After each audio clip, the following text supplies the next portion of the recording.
Senate Committee on Banking, Housing, and Urban Affairs will come to order today's hearings in a hybrid format. Our witnesses in person, obviously. We'll hear testimony from the Secretary of the Treasury on FSOC's annual report for the first time in 4 years. It's the first time Secretary Yellen's been before this committee since Putin's invasion of Ukraine. I want to commend you, Madam Secretary, for Treasury's work helping implement our massive, historic multilateral sanctions an export control effort against Russia, punishing them economically and isolating them diplomatically and politically. Putin has been shocked by two things. He was shocked by the courage of the Ukrainian people and the tenacity of their resistance, and he was shocked by how effectively President Biden and you and this administration put together this broad international coalition: Germany, Switzerland, Finland, Sweden. This past weekend's announcements by the G7 to further limit dependence on Russian energy will bite even harder. In the months to come, we must sustain and expand our efforts to help Ukraine, including intensified sanctions, export controls, and other means of ratcheting up economic pressure on Russia.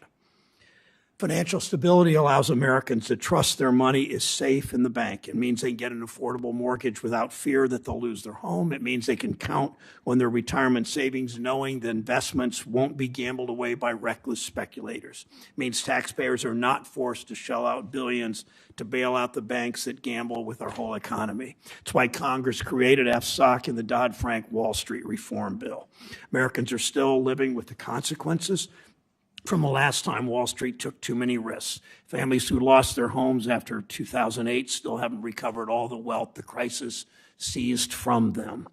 Whenever big banks or hedge funds come up with some new scheme that goes wrong, they're never the ones that pay the price. It's ordinary Americans whose homes and retirement savings and livelihoods are at risk. And it's taxpayers. People in this town act like they've forgotten the bailouts, and in too many cases they probably have. Americans haven't forgotten when families already struggling with lost jobs, lost homes, lost savings, are forced to use their tax money to bail out some of the richest elites in this country. That stays with most people. We've created the watchdog to make sure it never happens again. Under the Biden administration and the Secretary Yellen's leadership, we once again have an FSOC that looks out for those risks to our financial system. They've turned the page on the prior administration's Wall Street first mentality. The last White House, always looking out for its corporate allies, did everything in its power to stop this agency from doing its job. They ignored shadow banks that grew in size and created risks in the system. They gutted the agency from the inside out, diminishing career public servants dedicated to protecting our economy. They abandoned their responsibilities. They did nothing to identify, nothing to address risks to financial stability. So when the global coronavirus pandemic froze our financial markets, big and small companies weren't prepared to withstand the shock. Our government had to step in to prevent a market meltdown and stabilize the economy. What we've seen over the past 2 years is that risk can come at any time in any form. FSOC keeps watch on all the potential risks to our economy so working families don't have to. These public servants look at ways to improve financial system resilience in the face of climate-related financial risks. Their job is to make sure our markets are efficient and fair. We've seen market frenzies like GameStop and hedge fund blowups like Archegos. Those have the potential to cause dangerous volatility, and FSOC is watching out for asset bubbles so that risky bets that go bad don't actually hurt the real economy. This watchdog works with financial institutions to shore up cyber defenses and protect our financial system from cyber attacks. They're tackling risk posed by cryptocurrency and digital assets. So many Americans search for an alternative to Wall Street that has burned them time and again, but we can't allow them to be left holding the bag when an inevitable crash or hack comes. FSOC monitors international risks. They're clear-eyed about the threats to the U.S. and the global economy: a pandemic, a broken supply chain, Putin's attack on Russia. On Ukraine. Finally, the agency is doing its job again, working to prevent corporate greed and overleveraged deals and risky bets on Wall Street from crashing our financial system as interest rates rise. For the first time in decades, workers are seeing real wage gains and more bargaining power.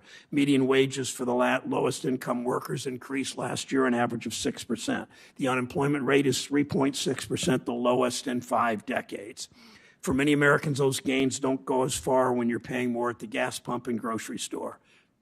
Corporations blame workers. They claim they just have to raise prices to keep up with costs. Of course, they don't have to raise prices to keep making a profit. They could cut their own executive bonuses. They could do fewer stock buybacks and still enjoy healthy profits. But instead, they'd rather price gouge working families.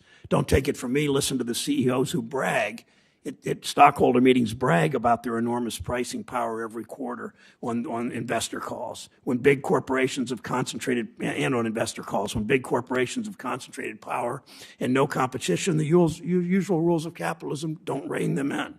This Wall Street business model incentivizes anything that juices stock prices, including excessive risk-taking at the expense of long-term stability and broad economic growth. We need to build and maintain a resilient financial system with strong safeguards in place at the biggest Wall Street firms so they can withstand economic shock without wrecking the real economy. That's FSOC's job, to serve as the Wall Street watchdog looking out for working Americans on Main Street. At this critical moment, FSOC's job is more important than ever. Secretary Yellen, I look forward to your testimony. Senator Toomey. Thank you, Mr. Chairman. And Secretary Yellen, welcome back to the committee. Today's hearing is an important opportunity to discuss FSOC's 2021 annual report and other matters. Now, I've long been skeptical about FSOC's process for designating non-bank financial institutions as systemically important, or SIFIs. FSOC's process has been opaque, and previous designations have lacked sufficient cost-benefit analysis. This approach also needlessly imposed bank-like regulations on non-bank financial institutions, such as insurance companies and asset managers. But more fundamentally, the act of designating a firm as a non-bank SIFI signals to the market that the firm is too big to fail and would be bailed out if it became insolvent, thereby introducing moral hazard. For these reasons, I was glad to see FSOC in 2019 unanimously approved an activities-based approach to identify and assess potential risk, as well as an enhanced cost-benefit analysis for potential designations. These changes marked significant improvements over the previous approach with respect to both process and substance. I've been encouraged that you've recognized the value of this approach, and I urge FSOC to retain it going forward. I've also been concerned that FSOC, like other financial regulators, is becoming politicized. Consider global warming. FSOC has held 10 meetings under your leadership, and 7 of those meetings have focused on global warming, according to the public readouts. By contrast, not a single one of those meetings included a discussion of cybersecurity, which clearly presents a much more imminent and significant threat to the financial system. In October of last year, FSOC issued a lengthy report that audaciously acclaimed global warming is an, quote, emerging threat to the financial stability of the United States, end quote. And FSOC uses this supposed risk to justify its recommendation that financial regulators consider sweeping changes to their rules. But the actual data shows that physical risks associated with global warming, that is to say severe weather events, do not threaten financial stability. Economic damage from weather-related events as a percentage of GDP has actually trended down steadily over the last 30 years. And we're not aware of a single bank failure in the modern era caused by any weather event. As I have previously warned, the real risk is political. Some unelected financial regulators want to accelerate our transition to a lower carbon economy, and they want to misuse their powers to allocate capital away from traditional energy companies to do it. At a time of skyrocketing energy prices, we certainly don't need financial regulators making it even more expensive for Americans to fill up their gas tanks or heat their homes. Addressing global warming requires difficult political decisions that involve trade-offs. And in a democratic society, these trade-offs must be made by elected representatives accountable to the American people through a transparent and deliberative legislative process. Instead of pursuing political issues that are outside the mandate and expertise of financial regulators, the FSOC should enhance coordination across regulators on existing threats to the financial system.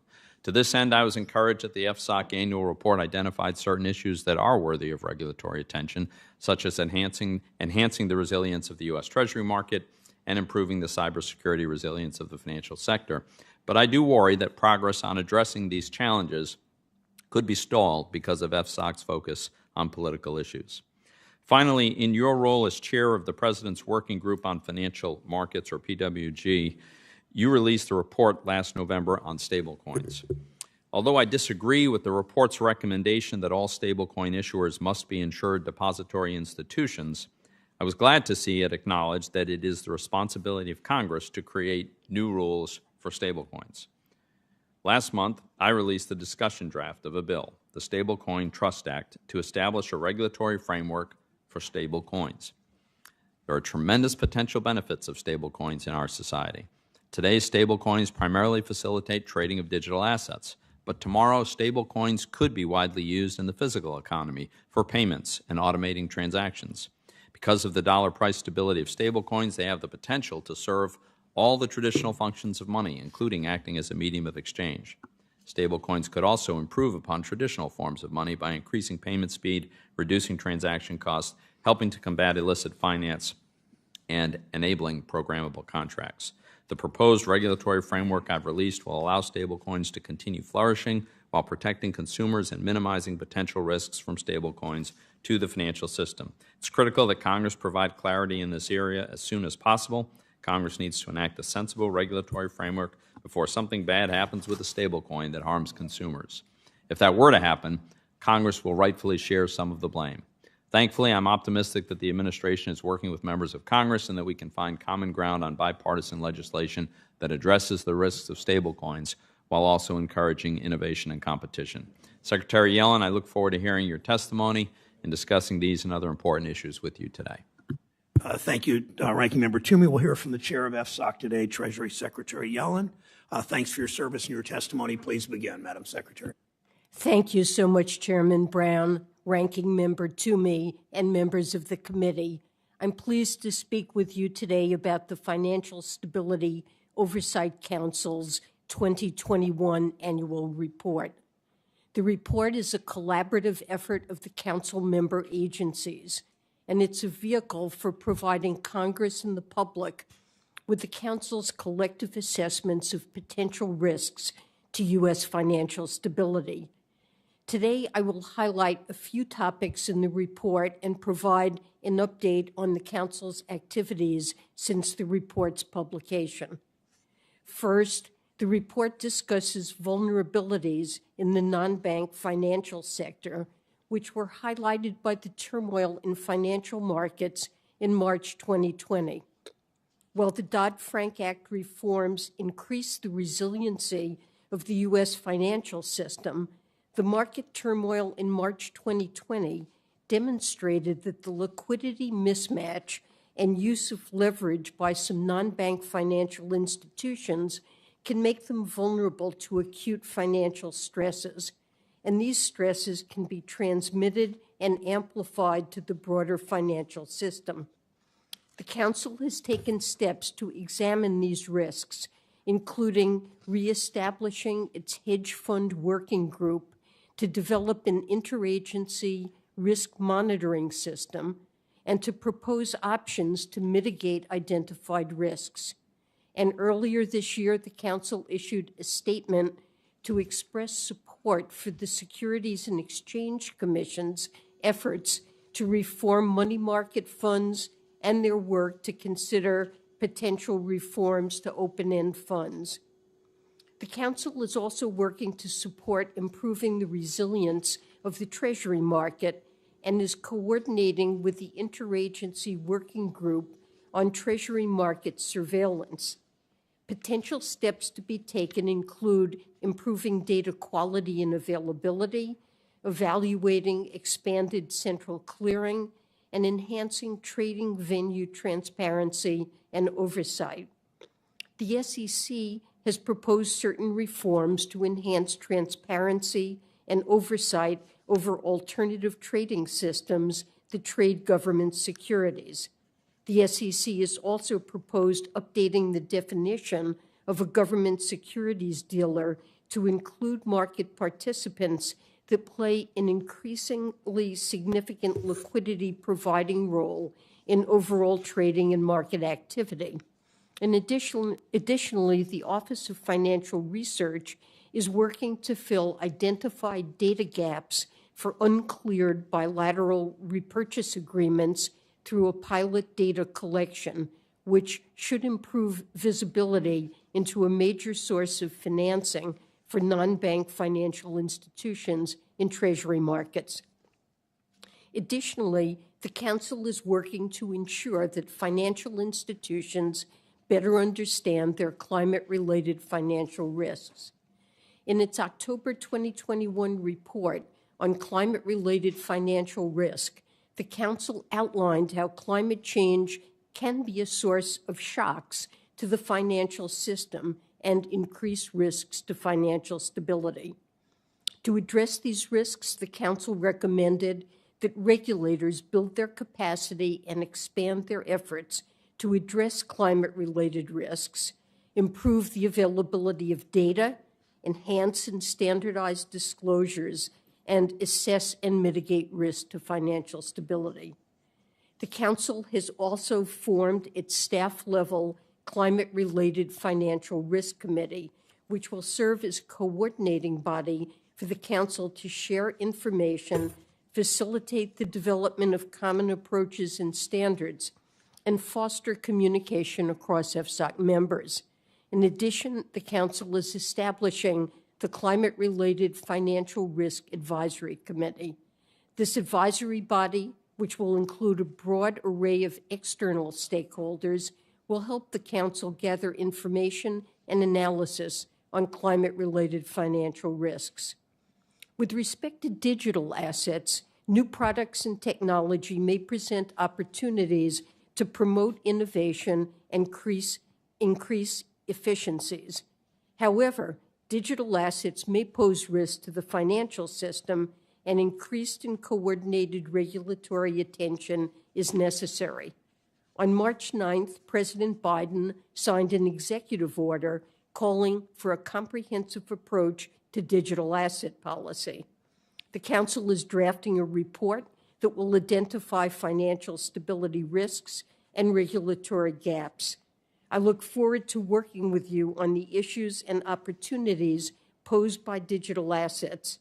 We're also eager to work with you to ensure that payment stablecoins and their arrangements are subject to a federal prudential framework on a consistent and comprehensive basis. Finally, there's the potential for continued volatility and unevenness of global growth as countries continue to grapple with the pandemic. Russia's unprovoked invasion of Ukraine has further increased economic uncertainty. The U.S. financial system has continued to function in an orderly manner, though valuations of some assets remain high compared with historical values. We stand firmly with the people of Ukraine and have implemented an unprecedented suite of sanctions on Russia that have been implemented by financial institutions. On February 28th, I convened the Council in the wake of the invasion, and we will continue to monitor developments and coordinate actions as the risks and threats evolve. The Council's report also discussed other potential emerging threats and vulnerabilities that the Council continues to monitor, including short-term wholesale funding markets, central counterparties, alternative reference rates, cybersecurity, corporate credit markets, and real estate markets. The Council remains committed to its mission of identifying and responding to risks to U.S. financial stability, and I look forward to working with this committee to promote a more robust and resilient financial system. Thank you. Thank you, Madam Secretary. I have to step out to introduce an Ohioan at the Help Committee. Senator Menendez will begin the questioning, followed by Senator Toomey. Well, thank you, Mr. Chairman. Madam Secretary, welcome. I want to talk to you about some things that also can affect our economy. The ability to have full control over one's reproductive health has real-world economic consequences. According to the Institute for Women's Policy Research, current state-level abortion restrictions already cost the United States about $105 billion annually due to reduced earning levels, increased job turnover, and time off for women. So, Secretary Yellen, if the draft of the court's majority holding in Roe versus Wade is the actual decision, what impact will the loss of abortion access mean economically for women? Well, I believe that eliminating the right of women to make decisions about when and whether to have children would have very damaging effects on the economy and would set women back decades. Roe v. Wade and access to reproductive health care, including abortion, helped lead to increased labor force participation. It enabled many women to finish school. That increased their earning potential. It allowed women to plan and balance their families and careers. And research also shows that it had a favorable impact on the well-being and earnings of children.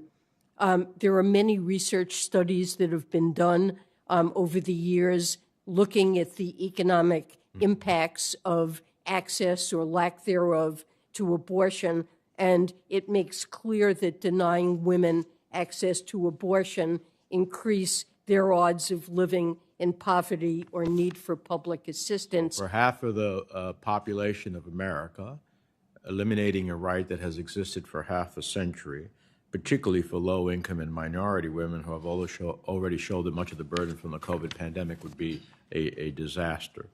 Let me turn to something else. The Federal Reserve Chair, Chairman Powell, has acknowledged that part of the labor shortage is being fueled by an inordinately high number of retirements. According to the most recent figures from the Bureau of Labor Statistics, there are now 2 job openings per unemployed worker in the country. It's about 11 million jobs that are going unfilled, which has an unique economic consequence by virtue of them going unfilled. And sure, we just don't have enough people to replace those who are leaving the labor force. Now, what we do have is thousands of hardworking immigrants who are willing to work if Congress would simply allow them to do so. Would addressing the immigration visa backlog help shore up the labor supply and therefore the supply chain as a whole? Senator, I agree with you. I think that it would be very helpful, especially under the conditions that you described. The labor market is arguably as tight, with about as large a supply-demand imbalance as we've seen in U.S. post-war history. We've had a decline in legal immigration, and I think that taking steps to shore up our workforce, for example, you referred to the enormous backlog of applications. I believe that people, immigrants who have had legal work permits and need to have them renewed, have faced very substantial backlogs. And I think the White House recently announced that it's taking steps to make sure that those individuals will be able to work in spite of the backlog. Well, I hope we can get there, because even leading business groups agree that robust immigration reform is urgently needed to address our labor shortage. They're not necessarily a voice in this regard, but they are, because they've come to that conclusion themselves. Finally, talking about the labor market shortage playing a major role in the slowed economic recovery, according to the Peterson Institute for Economics, the employment rates of parents with young children have declined by 4.5% over the pandemic, with concentration impacts among women, especially women of color. This is even more troubling as women with young children account for 12% of the U.S. workforce. How would investing in child care strengthen our nation's labor market and unleash our capacity for economic growth? Well, I think the ability of a family to access affordable child care is a critical prerequisite for women to be able to participate in the labor force. The United States does less than many countries in making sure that women do have affordable child care, and the president has made proposals that would serve to make child care more affordable. I think he's made proposals for universal access to 2 years of pre-K, and I think these proposals would certainly boost labor force participation. $13,000 on the average cost a year for child care. It is, for many families, prohibitive, and if not, takes a significant part. So I agree with you. Finally, I just hope We had spoken in the past about my efforts and legislation to create a capital increase for the Inter-American Development Bank. We are facing China's challenge throughout the hemisphere. The one entity that can be helpful to us in meeting that challenge is the Inter-American Development Bank. And while I see that Treasury has taken some steps to move forward with an increase, I don't believe that we are working together as I had envisioned. So I would ask you to have some personal attention to it. Thank you. Senator Toomey. Thank you, Senator Menendez. Secretary Yellen, as I mentioned during my opening remarks, I've been encouraged that the administration has recognized the importance of stablecoin regulation and the fact that it is a responsibility of Congress to define the broad parameters of that. And as you know, I released a discussion draft of a bill that would, in fact, regulate stablecoins. It would protect consumers by establishing new standardized federal disclosure requirements. Among other things, it would also establish a new federal license.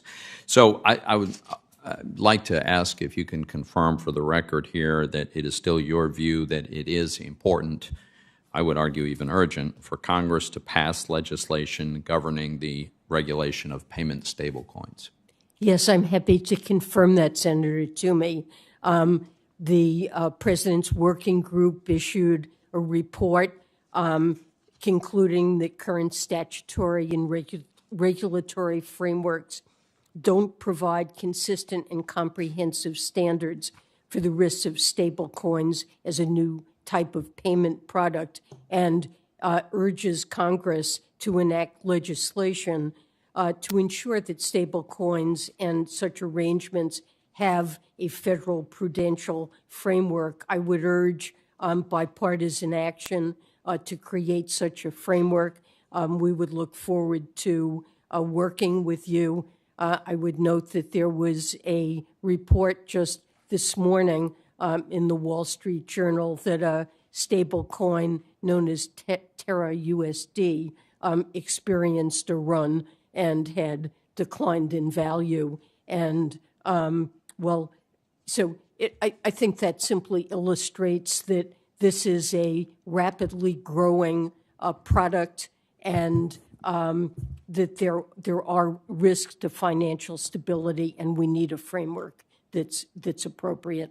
I appreciate that. I do think it's important to note that the stablecoin to which you refer, I believe, is an algorithmic stablecoin. I believe that's correct. And that means, by definition, it's not backed by cash or securities as if you can call them, more conventional stablecoins.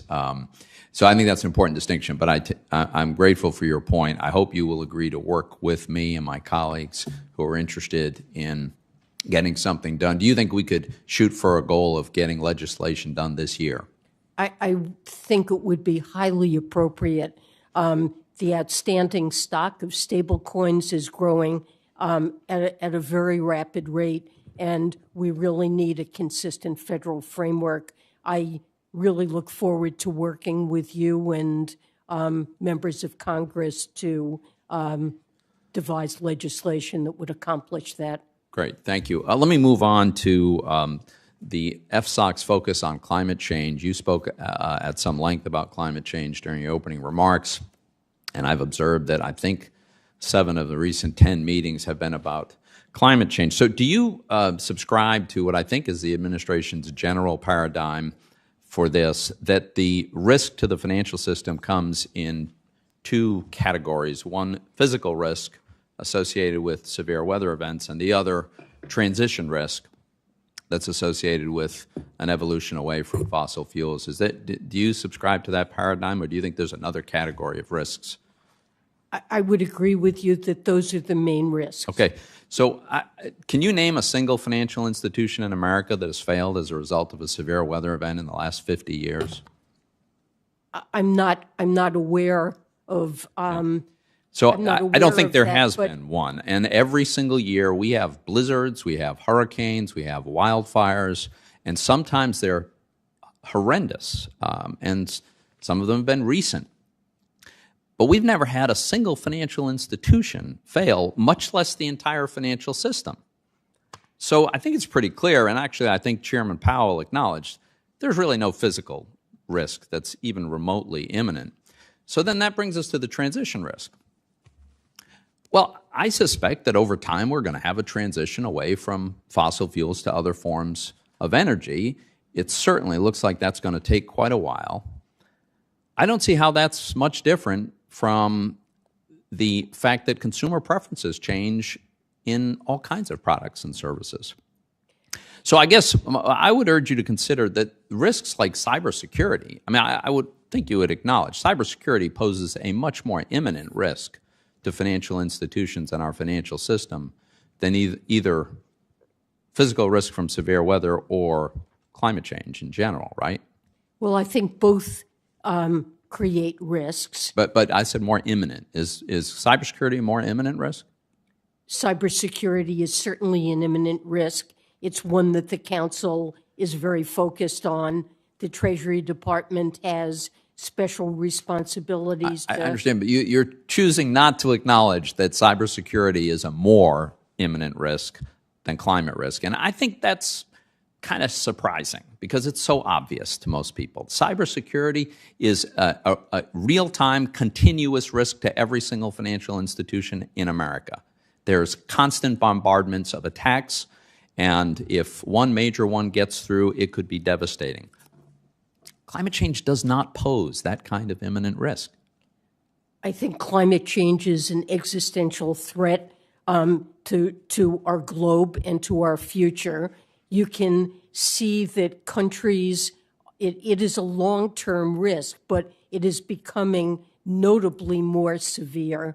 And you can see a growing number of countries take significant steps to address this risk. Financial institutions themselves have voluntarily decided that they need to align their portfolios with a framework of net zero by 2050. And that's really in the absence of any requirement that they do so. I do believe that transition risks are very real as more and more countries adopt frameworks that are meaningful to address climate change. We could see significant changes in asset valuations that pose risk to financial institutions. There's a lot we disagree on there, but my time has expired. I think Senator Warner is with us remotely. Senator Warner? I am, Senator Toomey, and let me follow up on a couple items. I just, look forward to working with you and Secretary Yellen on a rational approach to regulation around not only stable coins, but crypto generally. I think we've seen very recently certain companies that were maybe companies in the software business that have gone out and way over leveraged themselves to buy Bitcoin, and unfortunately their values disappearing real time as we see this transition go through in the market. And I would point out two quick things. In terms of the physical risk of climate change beyond simply the transition, I think there's an awful lot of folks in New Mexico right now who experiencing the fires would say that is a visceral, real human risk. And I think on a broader basis, and I would hope our colleagues would all look at this, literally in India at this point, if they don't get appropriate range, you may have wide swaths of the Indian population not literally being able to even live with the level of heat exposure. And if you have a dramatic meltdown in the Indian economy, I actually think that will be, unfortunately, maybe the first direct immediate physical risks coming about from climate change. Again, I hope we prove to be wrong, but that seems where we're headed. Secretary Yellen, I want to get to at least a couple questions in here. One, I commend what you and all of FSOC entities have been doing in terms of tightening up sanctions on Vladimir Putin's aggressive actions. I'd like you to, two quick comments in my first question. One, any kind of macro idea of how we're doing in terms of ratcheting down on the Russian economy? And two, I was really interested in seeing Treasury's announcements on Sunday to say we are going to go down to the services level, because I do fear that Putin, the oligarchs, and others are setting up other shell companies and entities where we could have leakage in terms of getting away from sanctions. Frankly, I go back to the crypto arena where Senator Warren and I have said we need to make sure that those crypto exchanges not based in America, where there are some at least basic regulatory framework, but those based abroad, that they are not sources of leakage. So can you talk about on the macro basis and some of the things that drove you to your Sunday additional regulations? Well, on a macro basis, I think that our sanctions are having a very severe impact on Russia, and Russia itself has acknowledged that. Their economy is clearly in a recession. It's forecast that it will contract at least in the 10 to 15% range this year. Inflation has been running probably around 20% this year. And Russian firms that have been sanctioned are finding it almost impossible to gain access to goods and services that they need in global markets. This includes major defense firms that are unable to buy semiconductors and other components that they need to restock their defense arsenals as they use up equipment in Ukraine. Could you speak to the question about, because I do want to get one more question in here about sanctions. where you meant on the accounting services and others. And Yes. frankly, I'm still concerned about leakage Yes. through unregulated, non-American crypto exchanges. Yes. In terms of oligarchs trying to get some of their money out. Yes, we took the actions we did last Sunday for service providers to make sure. I think some of the oligarchs use these services to figure out ways to shield their money from sanctions, and we wanted to clamp down on that and put an end to it, along with all the other things that we're doing through the repo task force, DOJ and Treasury, exchanging information globally with our partners that have greatly enhanced our ability to seize oligarch. Let me just, because I know my colleagues have gone a couple minutes over, but Chairman Brown may be coming back and may cut me off, so I want to get my last piece in here. One of the things we've been doing on the Intel Committee in a bipartisan basis is bringing in different industry sectors and talking about the real challenge that China poses in terms of economic policy, in terms of technology, in terms of intellectual property theft. We recently had in some of the finance industry, and while they were concerned about Russia, it was like the light went off on their, suddenly saying, oh my gosh, we could have this same kind of potential decoupling with China should President Xi increase his belligerent and aggressive actions and try to follow the Putin game plan if he attacks Taiwan. Do you think the financial sector is appropriately building in the potential risks of China taking aggressive action, and then what might be our and the West's reaction to that? That's a really difficult question I probably can't answer in the time that I have. I think you're raising a very important issue.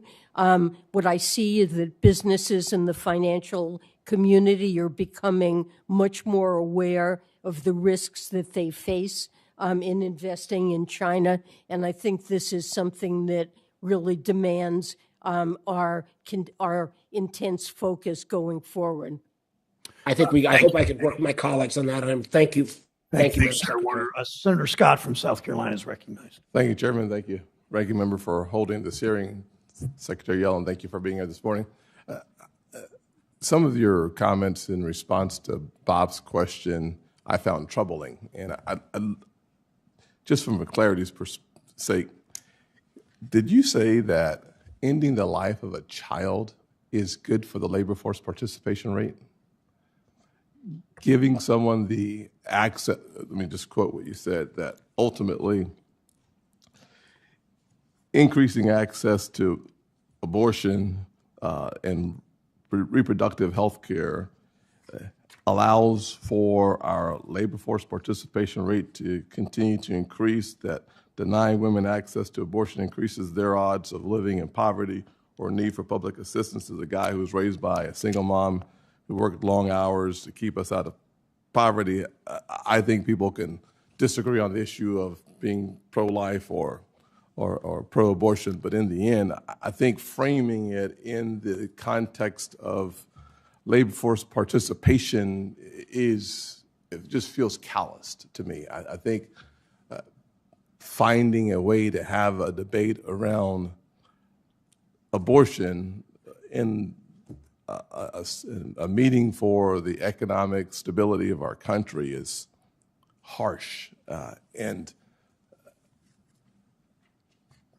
I'm just surprised that we find ways to weave into every facet of our lives such an important and painful reality for so many people, to make it sound like it's just another 0.4% added to our labor force participation as a result of the issue of abortion. Just, to me, seems harsh. Well, I certainly don't mean to say what I think the effects are in a manner that's harsh. What we're talking about is whether or not women will have the ability to regulate their reproductive situation in ways that will enable them to plan lives that are fulfilling and satisfying for them.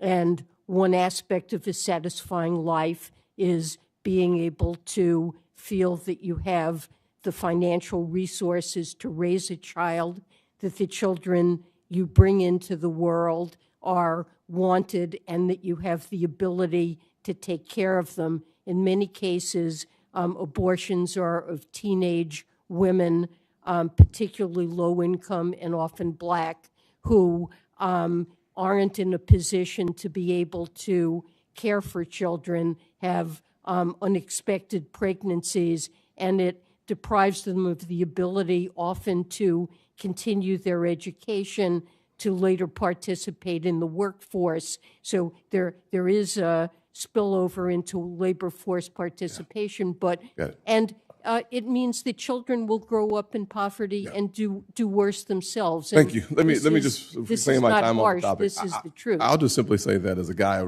raised by a Black woman in abject poverty, I'm thankful to be here as United States Senator first. Second thing I'd say is that we can at the same time have a real conversation about increasing child tax credits that are refundable. We can at the same time have a conversation about the opportunity to have a more robust system around the issue of child care, of early childhood education. We could have a conversation about financial literacy. There's a lot of ways for us to address the issue about the child that's here. So that just to me was unusually piercing comments that you made.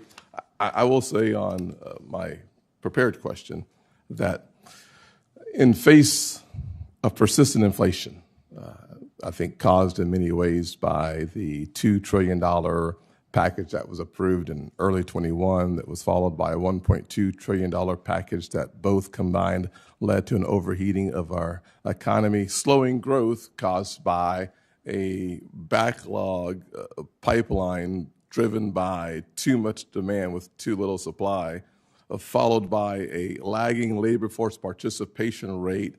People aren't coming back to work, though we have millions of jobs that are open. The atrophying of the muscle for work seems to be endemic in this current Biden administration's approach, coupled with government debt that is now well over $30 trillion and growing very fast. How do we justify looking at the Build Back Broker plan or the Build Back Better plan and saying to ourselves that more money in the economy is going to help us to reduce the inflationary effect, where the average person today is paying $4.37 for the average 87 unleaded gas?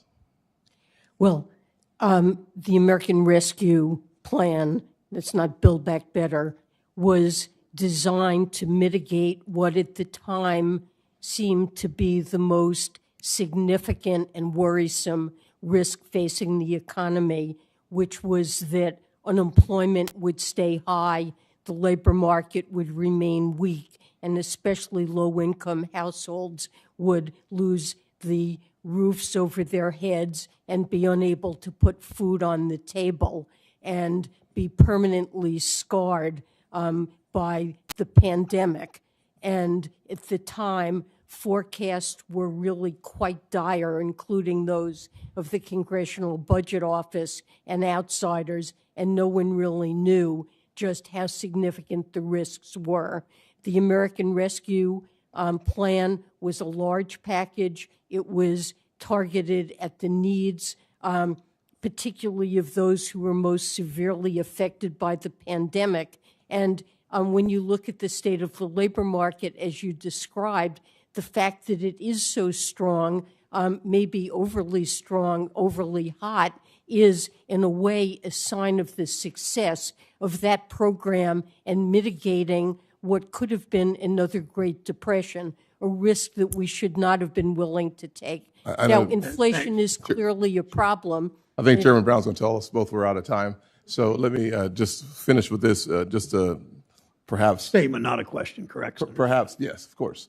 Perhaps better say what I said, which is number one, the $1.9 trillion rescue plan, followed by the $1.2 trillion infrastructure plan, with another BBB on the table for more spending, was the delineation between the three categories of spending that I believe two already passed that have overheated the economy, and then having a third package on the table to once again continue to provide more stimulus to an economy that can't take the stimulus that's already been provided. If you look at the president's budget, you will see that it is fully paid for through higher tax collections, and that the budget also incorporates substantial deficit reduction. Thank you, Senator Scott. Senator Smith from Minnesota, from her office. If not, Senator Cortez Masto is next from her office, and Cortez Masto from Nevada. Thank you, Mr. Chairman. And Secretary, thank you for being here. Let me just couch a couple of things in response to Senator Scott. One, let's not forget, we started down this path with the $1.9 trillion tax cuts for the very wealthy that have not been paid for. My colleagues seem to forget that's kind of where we started here. The rest are bipartisan, and the bipartisan infrastructure package, not only is it paid for, it's a benefit to the state of Nevada, and it's long-term investments over the years. So that's one. Two, I want to associate myself with Senator Menendez's comments, both about abortion restriction and its economic impact on women. It is true, there's studies that show that. I would ask Senator Scott this question. You can't know everyone's circumstances. I appreciate his circumstances, and he is very proud of it. I think that's fantastic. But why impose your experience and your circumstances on others until you walk in their shoes? That's all we're asking. And then let me start with, Secretary, the cryptocurrency, because I do believe, and I want to be a part of this discussion, we do need a regulatory framework for stablecoins. Last week, Fabio Panetta, one of the European Central Bank's 6 executive board members, noted that the cryptocurrency market is now larger than the subprime mortgage market, which triggered the global financial crisis. Nobody knows that better than us in the state of Nevada. And he says this, $1.3 trillion market shows strikingly similar dynamics. There are about 10,000 crypto assets now. So my question, Madam Secretary, is one financial risk posed by cryptocurrencies is the concentration of ownership. Do you see any financial risk because professional investors and high net worth individuals hold almost 2/3 of the Bitcoin supply? So I'm not sure if the concentration of holdings among high wealth investors, if that's true, poses in and of itself a financial risk unless those investors happen to be leveraged so that a decline in the value of the assets can trigger financial distress, which spills over to others. But Certainly, I think there are many risks associated with cryptocurrencies, and the president has asked the Treasury and FSOC to look at those risks. We will issue a comprehensive report shortly. The president's working group has already described the risks we see in connection with one form of crypto assets, which is stable coins, and there we see run risks which could threaten financial stability, risks associated with the payment system and its integrity, and risks associated with increased concentration if stable coins are issued by firms that already have substantial market power. So we definitely see significant risks here. Thank you. Let me jump to something else that is impacting us in the state of Nevada, which is affordable housing and the lack of housing supply. Our nation is short 5 million homes. Building homes, especially those affordable for working families and seniors and so many others, should be our top priority. Can you address the financial stability risks to our economy posed by the increase in non-bank mortgage companies providing residential home financing? Well, it's certainly true that non-bank mortgage companies are playing a very large role. They tend to be quite dependent on short-run financing, and if there's volatility in the markets and a loss of that access, I do see some risks relating to the role of non-banks in the mortgage market. Thank you. And then finally, I know, and you talked about this, the administration has taken a leading role in assessing climate-related risk to financial stability through some scenario analysis and disclosures. Can you talk a little bit about what have the financial regulatory agencies learned from those scenario analysis and disclosure requirements? Is that what you're referring to in some of the reporting that's been done? Well, a number of central banks around the world, I think the Bank of England is most advanced, have been evaluating the risks to key financial institutions by looking at how they would fare, what their losses in financial position would be if particular climate scenarios were to play out, and looking at different scenarios, one where there's a gradual imposition of policies to address climate change, others where there's very little action and then a great deal of action. They design these scenarios and then use them to assess risk to financial institutions. And many of our supervisors are looking to do similar exercises, and it makes sense for FSOC to work jointly on trying to design such scenarios and collect the data that would be necessary to translate those scenarios into concrete assessments of risk to the particular financial institutions. Thank you. Thank you, Senator Cortez Masto. Senator Rounds from South Dakota is recognized. Thank you, Mr. Chairman. Madam Secretary, first of all, thanks for coming in and sharing with us in front of this committee today. The Federal Reserve wrote in its most recent supervision and regulation report released Friday that, and I quote, "The banking system remains strong overall with robust capital and liquidity and improved asset quality," unquote. Would you agree with their statement? Yes, to the best of my knowledge, certainly. Thank you. With regard to what we're doing right now in Russia, I just want to discuss it with you for a little bit. Up until now, bondholders have only been allowed to receive sovereign bond payments from Russia because of a special rule put in place by your department in late February. The General License 9A exemption authorizes U.S. persons to receive interest, dividend, or maturity payments on debt or equity of the Russian government. Despite the extremely strong sanctions placed on their financial system, this has allowed money to flow out of Russia, depleting their stockpile of U.S. dollars. That exemption is poised to expire on May 25th. Their next payments are due on May 27th for bonds maturing in 2026 and 2036, 2 days after the OFAC exemption is set to expire. Will Treasury allow this exemption to expire and allow Russia to default, or would you make other accommodations? So this is something we're actively examining right now. We want to make sure that we understand what the potential consequences and spillovers would be of allowing the license to expire, and we've not yet made a decision. When would you expect that decision to be made? I mean, you're talking right now, we're talking just a little over 2 weeks.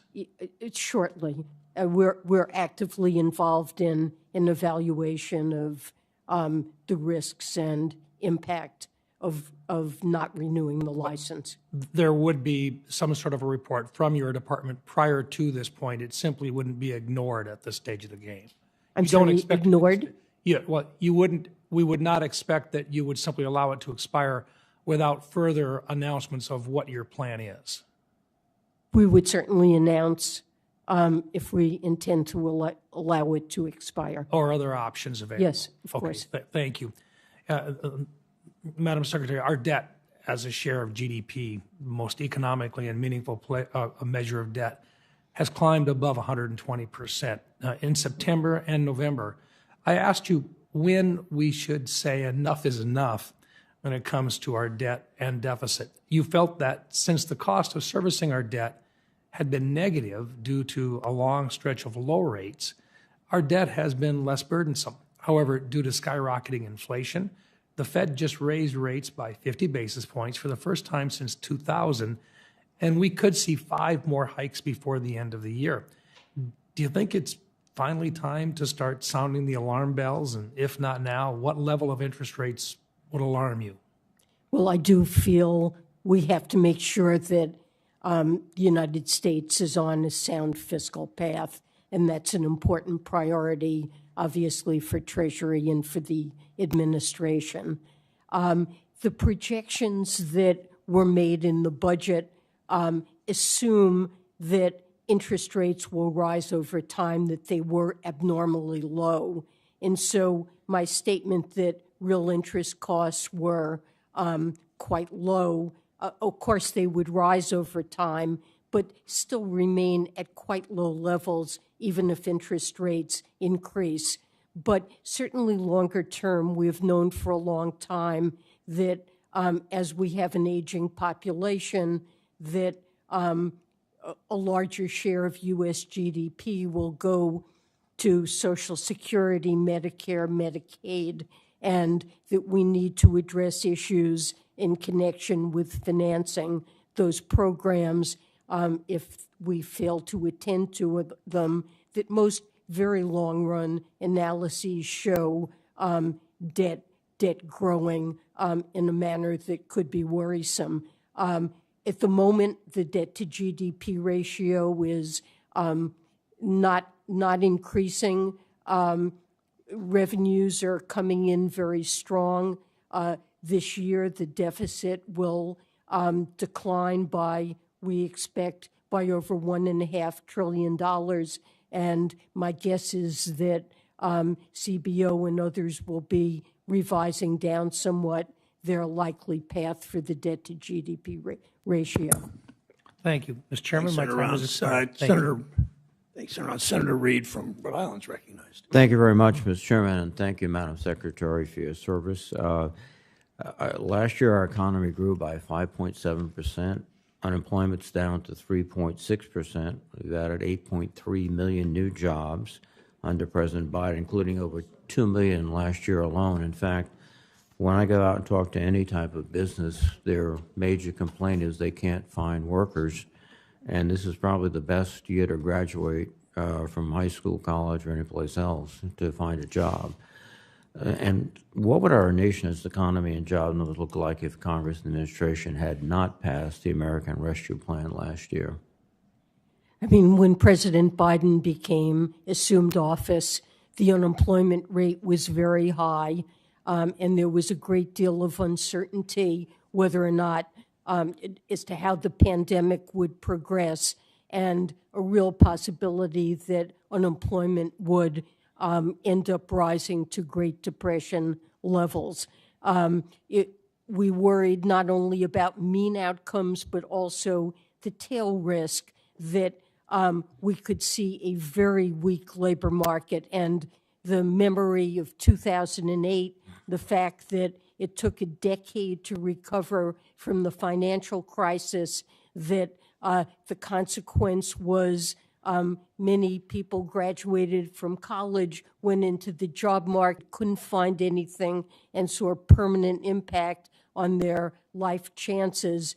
And of course, so many people lost homes and jobs and encountered scarring. And at the time, we were seeing cars lined up in parking lots waiting to get food at food banks because they couldn't keep enough food on the table and were risking roofs over their heads.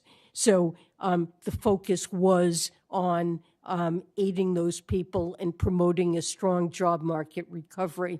Now, inflation is absolutely a problem, and it's critical to address it. But I think at the same time, we should recognize how successful that plan was in leading to an economy where instead of having large number of workers utterly unable to find jobs, exactly the opposite is true.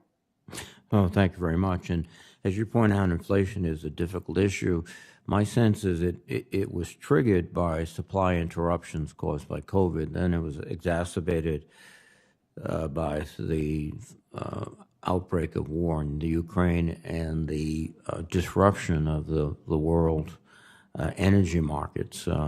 Gasoline is something that's a fairly good barometer, and it's reached historic levels, or at least in the last decade or so. We have to deal with that. So what are you and the president doing to deal with that? So let me first say I agree with your diagnosis that the factors you mentioned have been extremely important.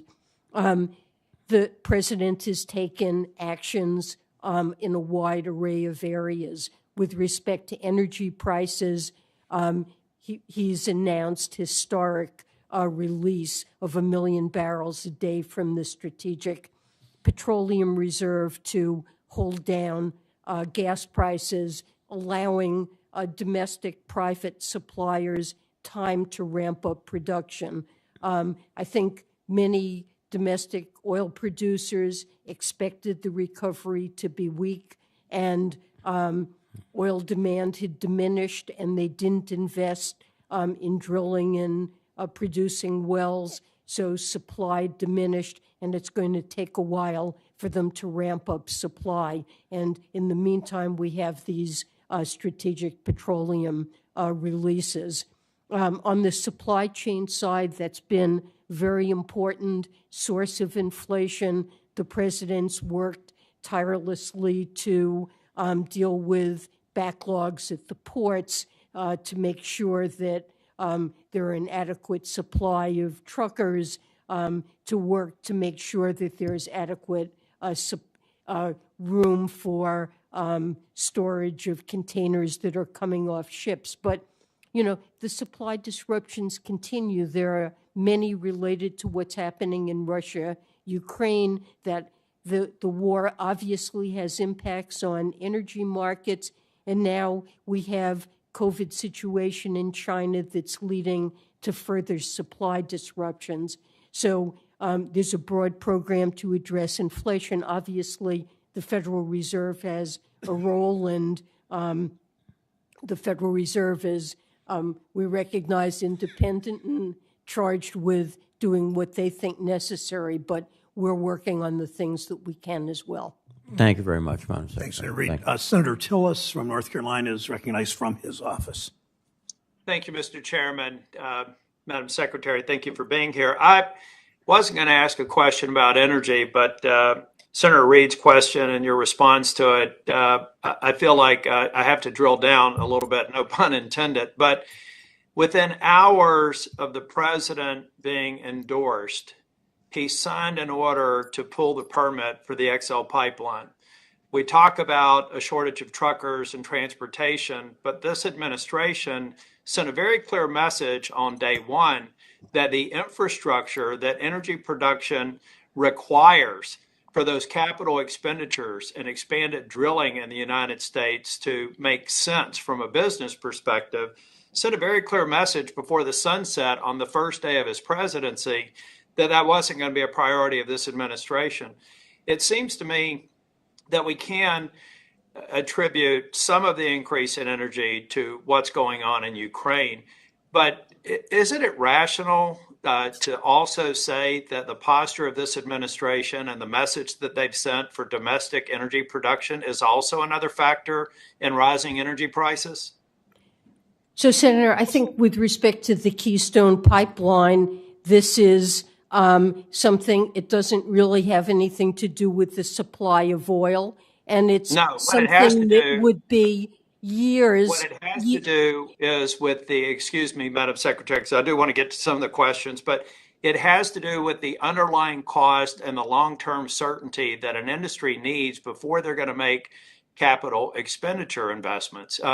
We can go in, and I don't expect you to answer this question, but I do think it's something that we all have to be intellectually honest about.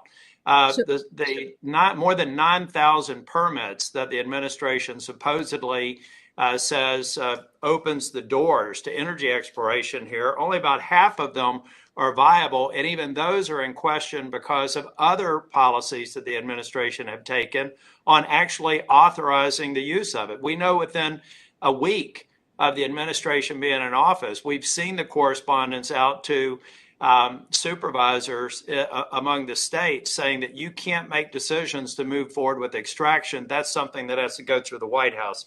I don't expect you to get into that, but I do believe that we have to understand there's a reason for energy prices going up, and only a portion of which can be attributed to the geopolitical situation that we're in right now. Senator, I want to ask, go ahead. You know, I feel with the real moral of the situation we face is that as long as we are as dependent as we are on fossil fuels in our energy supply, that we will always face vulnerabilities from the decisions of Russia or other countries. We face geopolitical risk. And what we need to do is Secretary Yellen, we need I a agree with that. transition to renewables. Secretary Yellen, if I could get you to yield for a minute, if I can get you to yield for a minute, you can also see the risk of going too soon. That's why we have European nations that are struggling to figure out, because they went so far that they actually stopped drilling. I'll give you a classic example in Germany. They have energy resources in Germany. They shut them down, and they just replaced their fossil fuels with fossil fuels coming from Russia. So if we don't get the transition right, I've supported renewables for years. That's why we have a prospering solar economy in North Carolina. But if we don't get it right, and we're not extracting natural gas, for example, that's a fraction of the carbon footprint, we're expediting a transition and putting ourselves at risk in the process. But I want to move on to something that is in your lanes. One question I have, with the help of the chairman and in collaboration with Senator Tester, we were able to get the LIBOR transition legislation passed. How is the implementation going? I think that's very helpful, and really appreciate Congress doing that. We're in a transition phase, and we see that banks are now moving off LIBOR as they've been required to do, with a clear end date to when it's going to be produced. And I think they're making good progress in transitioning to SOFR. I'd say the progress is a little bit less good when it comes to loan products. That the progress has been very good on derivatives. We do think it's important that banks choose indices that are robust based on strong data. We have some concerns that we mentioned in the FSOC report over credit-related indices that banks may use, but generally I'd say the transition is going well. Okay. Thank you. Thank you, Mr. Chair. Thank you, Senator Tull. Senator Warren from Massachusetts is recognized. Thank you, Mr. Chairman. In the crash of 2008, we saw how financial institutions that were not banks could be big enough and risky enough to bring down our whole economy. It was the collapse of a few non-banks, the investment companies Lehman Brothers and Bear Stearns, the insurance giant AIG, that triggered the crisis and caused millions of families to lose their jobs, their homes, and their retirement savings. Now, in response, Congress created FSOC to prevent such a crash from ever happening again. And one of the most powerful tools we gave to FSOC was the ability to designate non-bank firms as, quote, systemically important financial institutions, or SIFIs, and subject them to the same oversight as the big, too big to fail banks. Today, these non-bank firms include asset managers that oversee trillions of dollars in assets, exceeding the GDPs of just about every nation on earth, mortgage companies that originate 60% of home loans in the United States, and hedge funds, private equity firms, and investment companies that operate in the shadows of the financial system. Those companies control huge amounts of the U.S. and the worldwide economy, which means their mismanagement or failure could threaten the entire economic system. Even so, in 2019, under the Trump administration, FSOC issued revised guidance that significantly weakens the Council's ability to conduct this oversight. But don't take my word for it. Secretary Yellen, you, along with Fed Chair Ben Bernanke and former Treasury Secretaries Tim Geithner and Jack Lew, wrote a letter in 2019 opposing the revised guidance. You stated that the changes would, quote, neuter the designation authority, close quote, and, quote, amount to a substantial weakening of the post-crisis reforms, end quote. You also say that the 2019 guidance would, quote, make it impossible to prevent the buildup of risk in financial institutions whose failure would threaten the stability of the system as a whole, end quote. That sounds pretty serious. Do you still agree with that, Secretary Yellen? Yes, I do. Good. Under the Trump administration, regulators chipped away at the rules bit by bit, leaving our financial system and American families less safe. Restoring FSOC's ability to prevent giant corporations from taking our economy down again is a critical step to building those defenses back up. So, Secretary Yellen, you have already joined others to say how dangerous you think it is that the 2019 SIFI guidance change was, and now you have the power to do something about it. Will you reverse the risky 2019 guidance this year? We're looking at this very carefully and examining what our options are. We'll be discussing this with other members of the council. So I continue to hold the same set of views. But I do want to say designation is not the only tool that was given to FSOC to address financial stability risks in the non-bank financial sector. Activity-based regulations are also relevant. And so there are two kinds of tools. Sometimes designation is clearly the right tool when there is an institution whose failure could threaten financial stability. It's the right tool. But sometimes, and I would give you money market funds as an example, there is a practice that occurs throughout the financial sector. Many firms are involved in it. The risk comes from the activities or the structures that many firms have that risk. In situations of that sort, an activity-based approach may be relevant. And I want to say that FSOC has been very focused ever since the day I became Treasury Secretary on risks in the non-bank financial sector. We have focused on money market funds. We have focused on open-end mutual funds where there can be run risks and hedge funds. And an activity-based analysis or potential regulations in all of these cases from the SEC or further data gathering, I think that's the right approach there as just- opposed to I appreciate that, designation. Secretary Yellen, but we're going to run out of time here. I just want to remind you, though, I will quote Yellen to Yellen on this. The letter you co-led said, quote, activity-based approaches cannot address risks that are tied to the funding, leverage, and combination of activities within a corporation, end quote.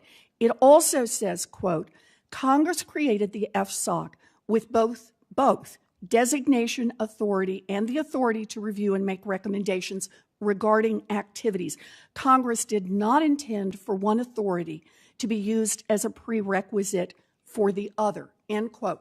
My only point here is that with that 2019 designation that you wrote this letter against, it has altered that balance, and I want to see that balance come back into play. I agree with that. I think both tools should be available, and one should not be a prerequisite to another, in my view. Good. But we need both tools and hope to look I want very to see both as carefully well. at the designation. Stronger rules to protect our economy. Always good. Thank you, Senator Warren. Agreed.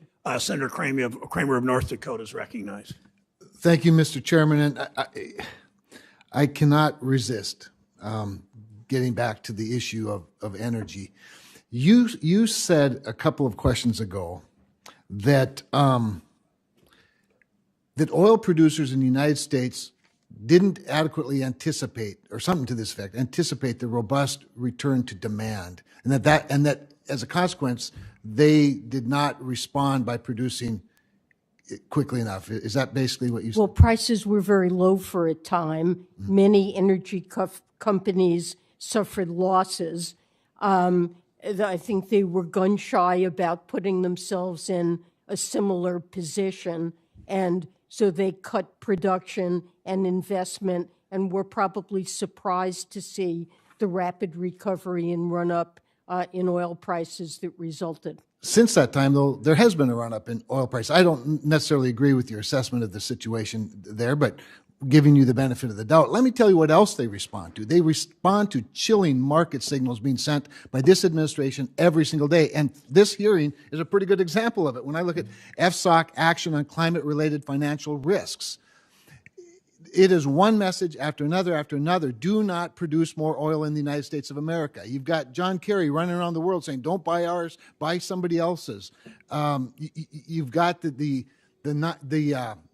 moratorium on federal drilling. You know, now they open up 20% of the available drilling, but then they announced that they're not going to allow any drilling on the 20 acres that are open for easement, or 20% open for easements. But FSOC itself, including the SEC evaluating these disclosure rules, these are chilling messages. The Fed, with its two committees to better understand climate risks and incorporate committees into supervision of financial firms, even the Department of Defense, as we evaluate the National Defense Authorization Act, the President's budget, 5 times in his opening statement to the Armed Services Committee, Secretary of Defense Lloyd Austin used the word climate change 5 times. 5 times. Well, there's a war being fought in Europe where energy has been weaponized, where this administration itself has helped weaponize oil. And you know what else? Earlier, Senator Cortez Masto said inflation started with a $1.9 trillion tax cut, and that they're what led to an economy. Let me tell you what they led to. They led to an economy where we became energy dominant, because not only did the previous administration cut taxes, it cut regulations. And we became the #1 producer of oil and gas in the world. And our dominance at that same time lowered greenhouse gas emissions. If the goal is better climate action, produce more in the United States. We are living at a time when our friends in Europe are pleading with us. They voluntarily cut themselves off from hostile energy production in Russia and other places. This administration went to Venezuela for help. And then they went to the SPRO, to your point. And now we have, not completely depleted, but less oil in the Strategic Petroleum Reserve at a much higher price to replenish it. It's done nothing to help inflation. It's only helped drive up costs. I could go on and on. I don't want to be the person that doesn't give you a minute to respond to all of this, but I'm all for aspirations, and I think a 2050 fantasy is a great aspiration.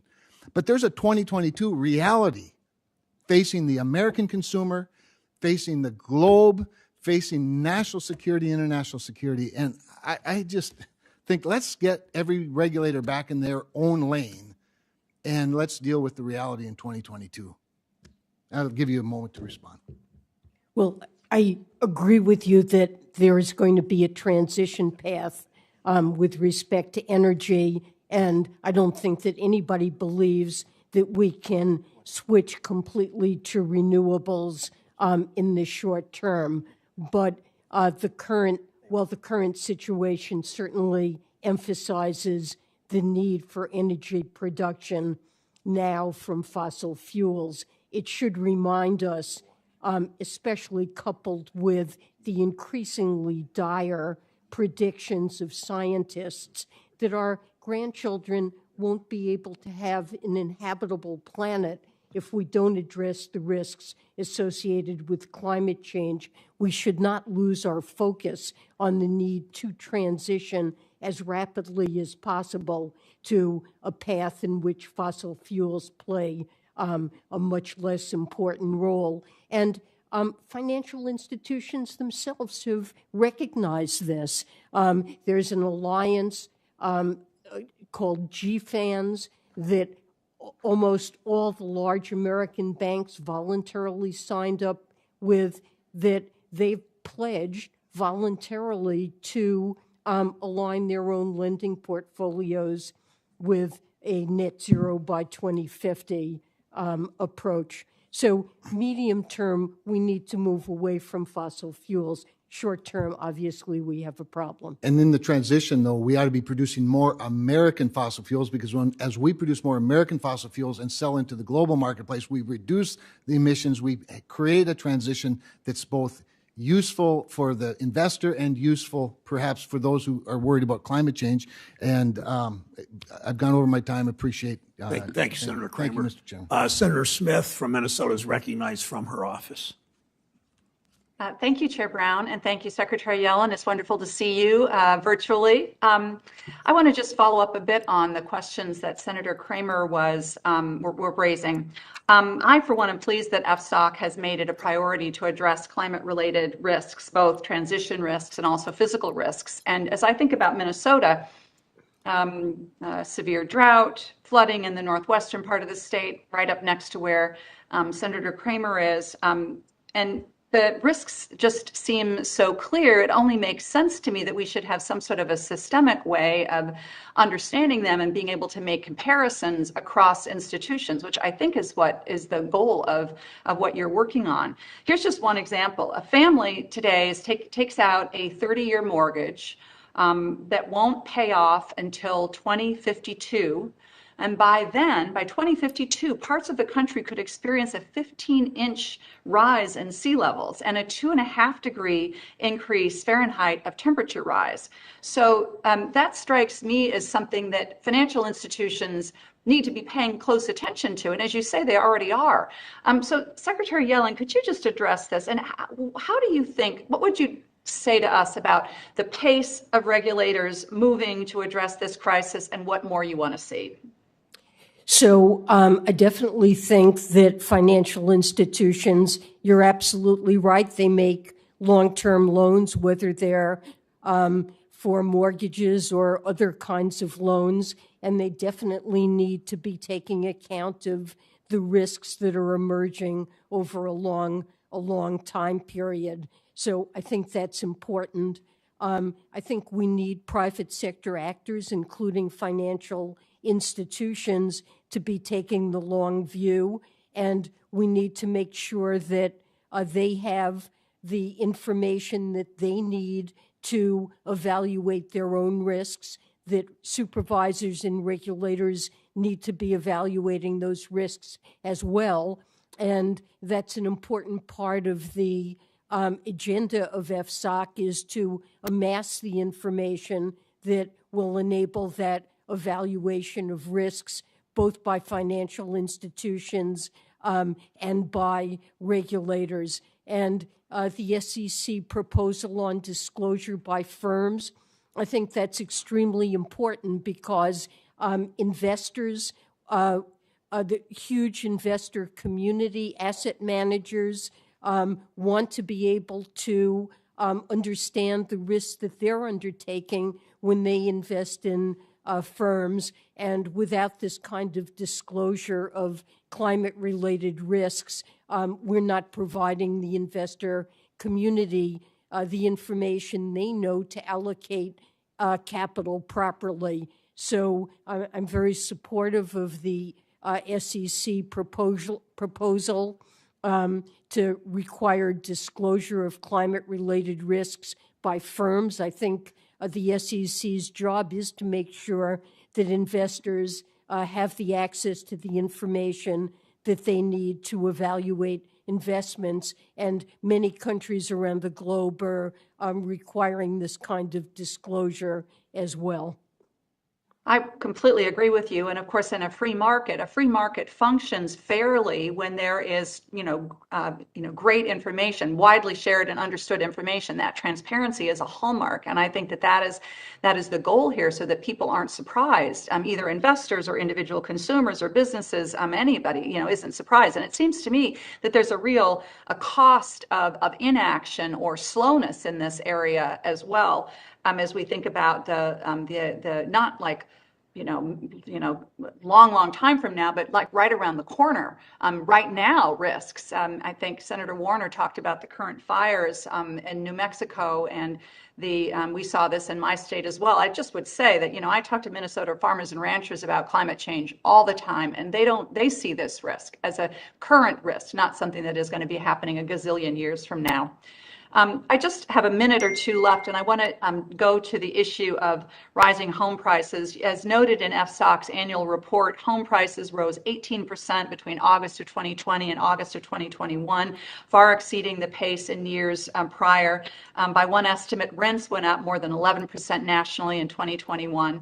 This is a deep concern for all of us that want to see our economy rebound from the pandemic, and appreciate that this is a housing challenge that existed before the pandemic, but has really been exacerbated by what's happening. So Secretary Yellen, could you talk a little bit about what is your expectation around housing prices, and what more we ought to be doing to stabilize housing prices as we go forward?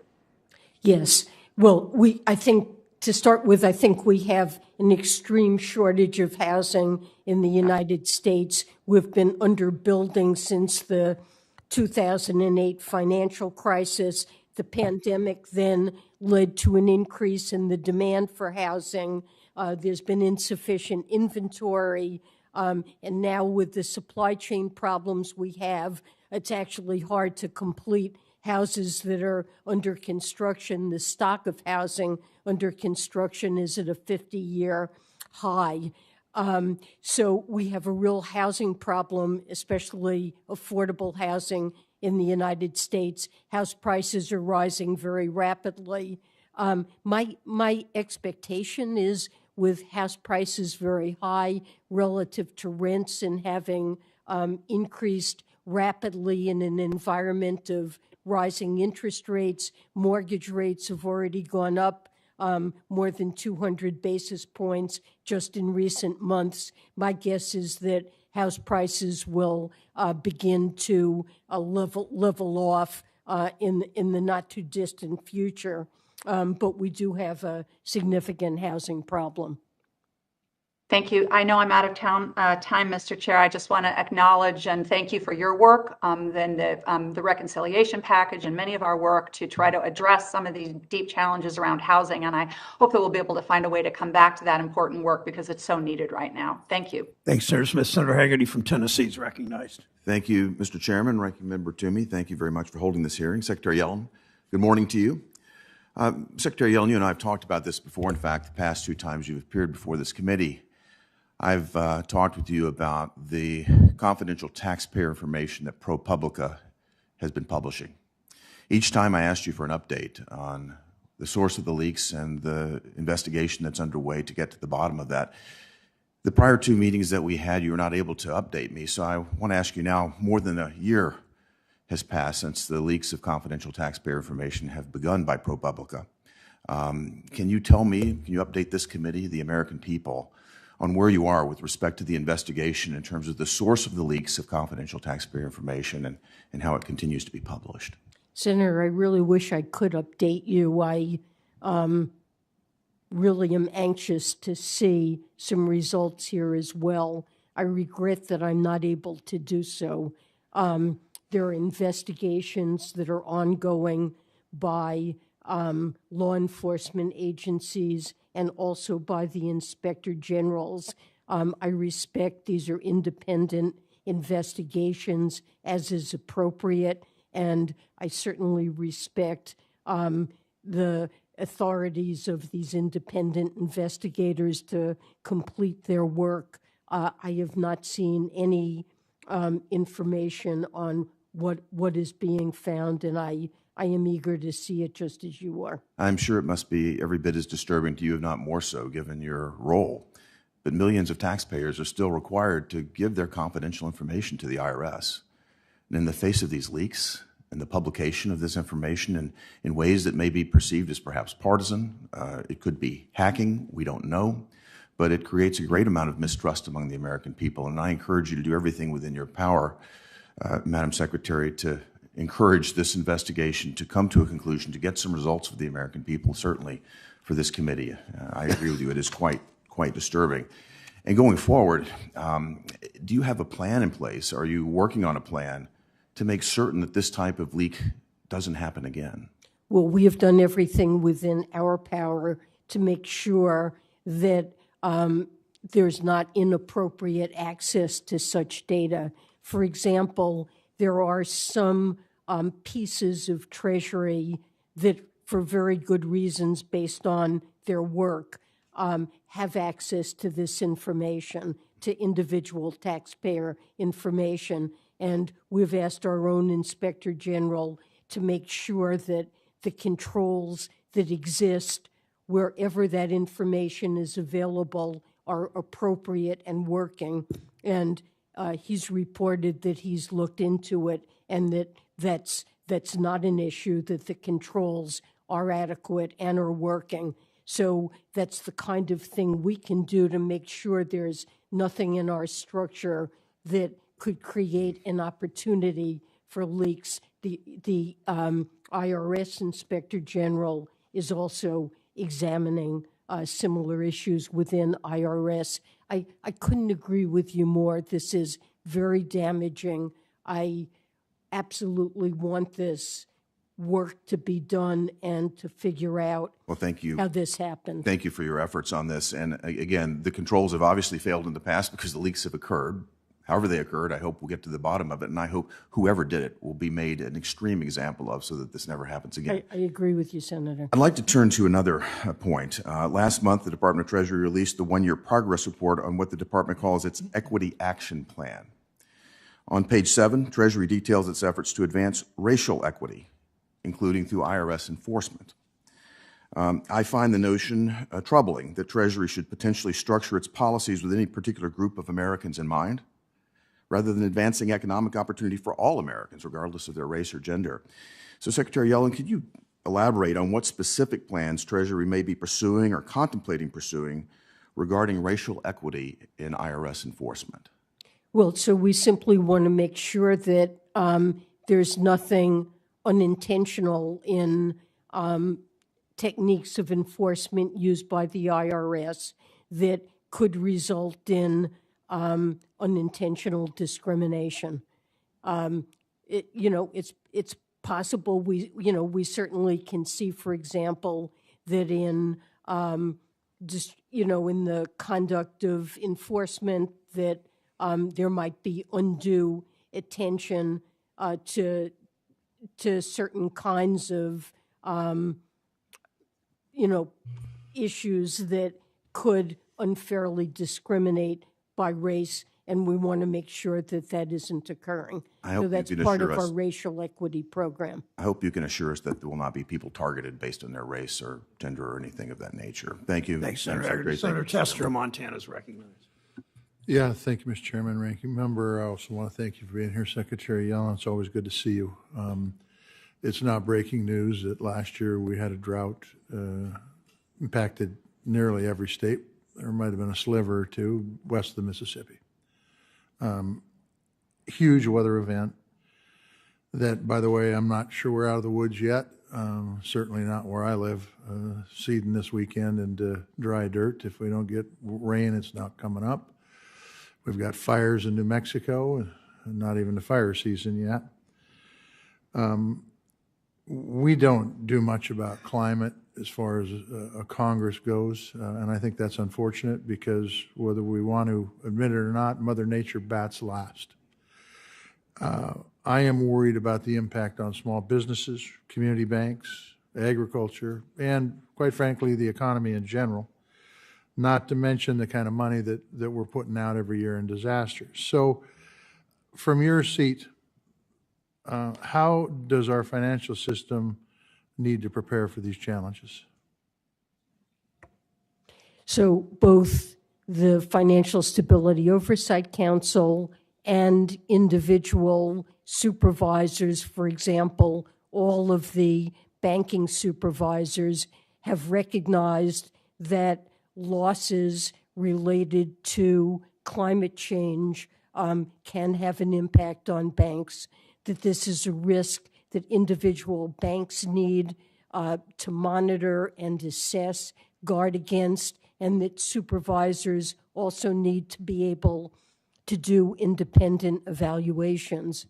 And these evaluations can be complicated and require data that are not so easily available. So the FSOC has prioritized collecting and disseminating relevant data as one of its priorities to work with supervisors to make sure these risks are assessed. Okay, so, and I appreciate that. So we've got a lot of smaller institutions, smaller banks, especially in a state like Montana, but it probably is this way all over. I mean, where community banks are really carrying the majority of the risk out there.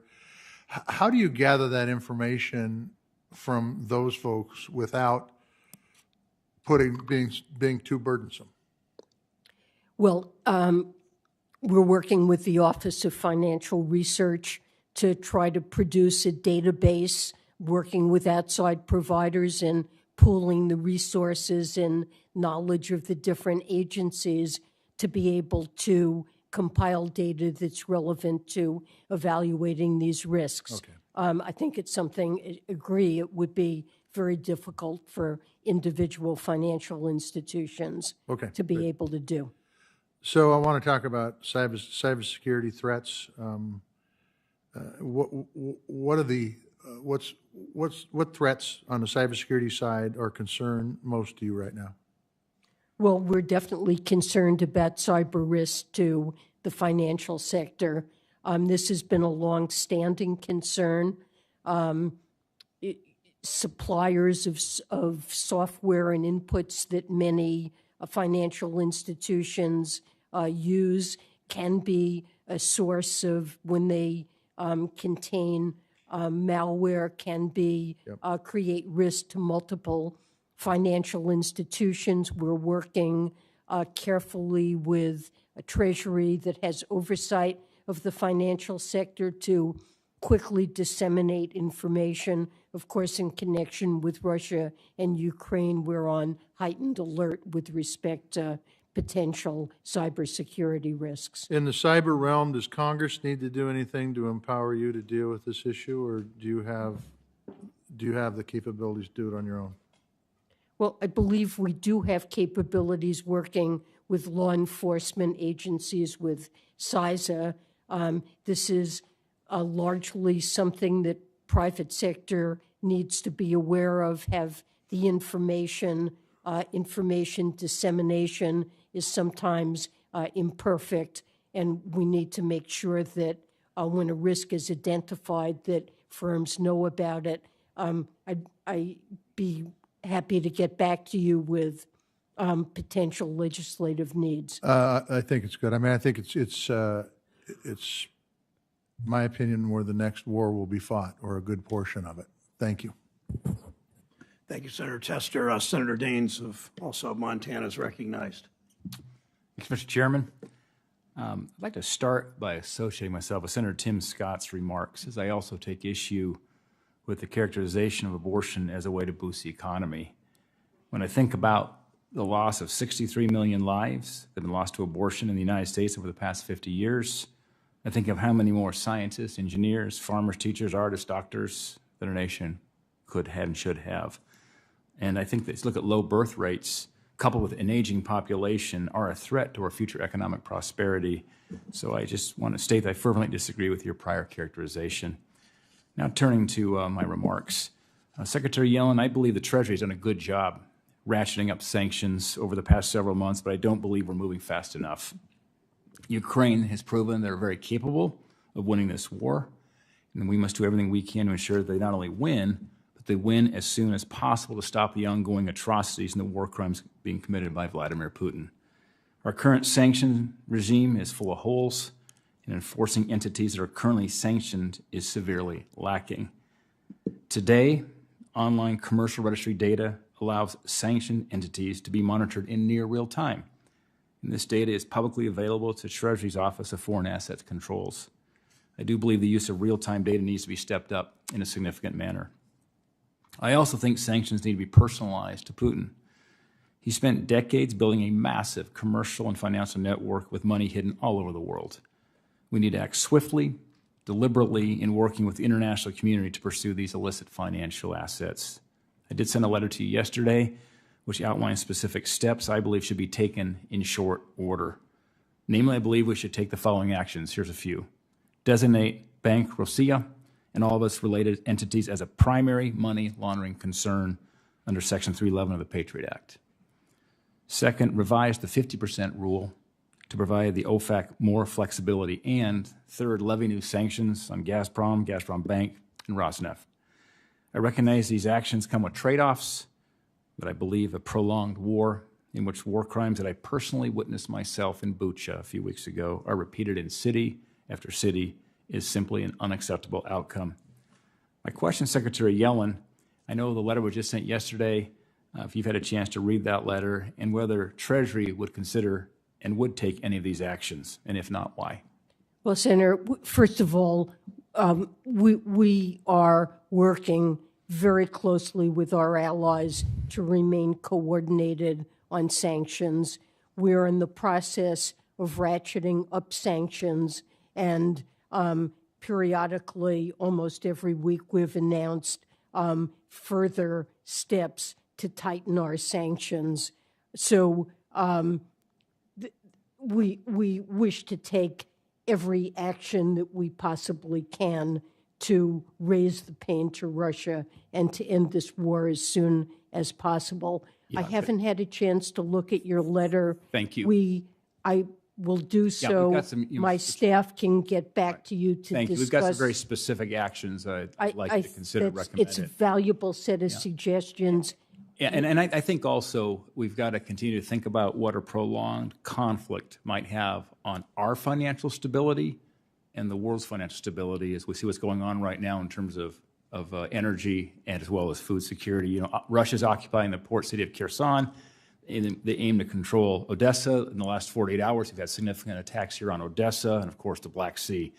Given that Ukraine and Russia produce more than a quarter of the global wheat supply, Ukraine alone is 10%.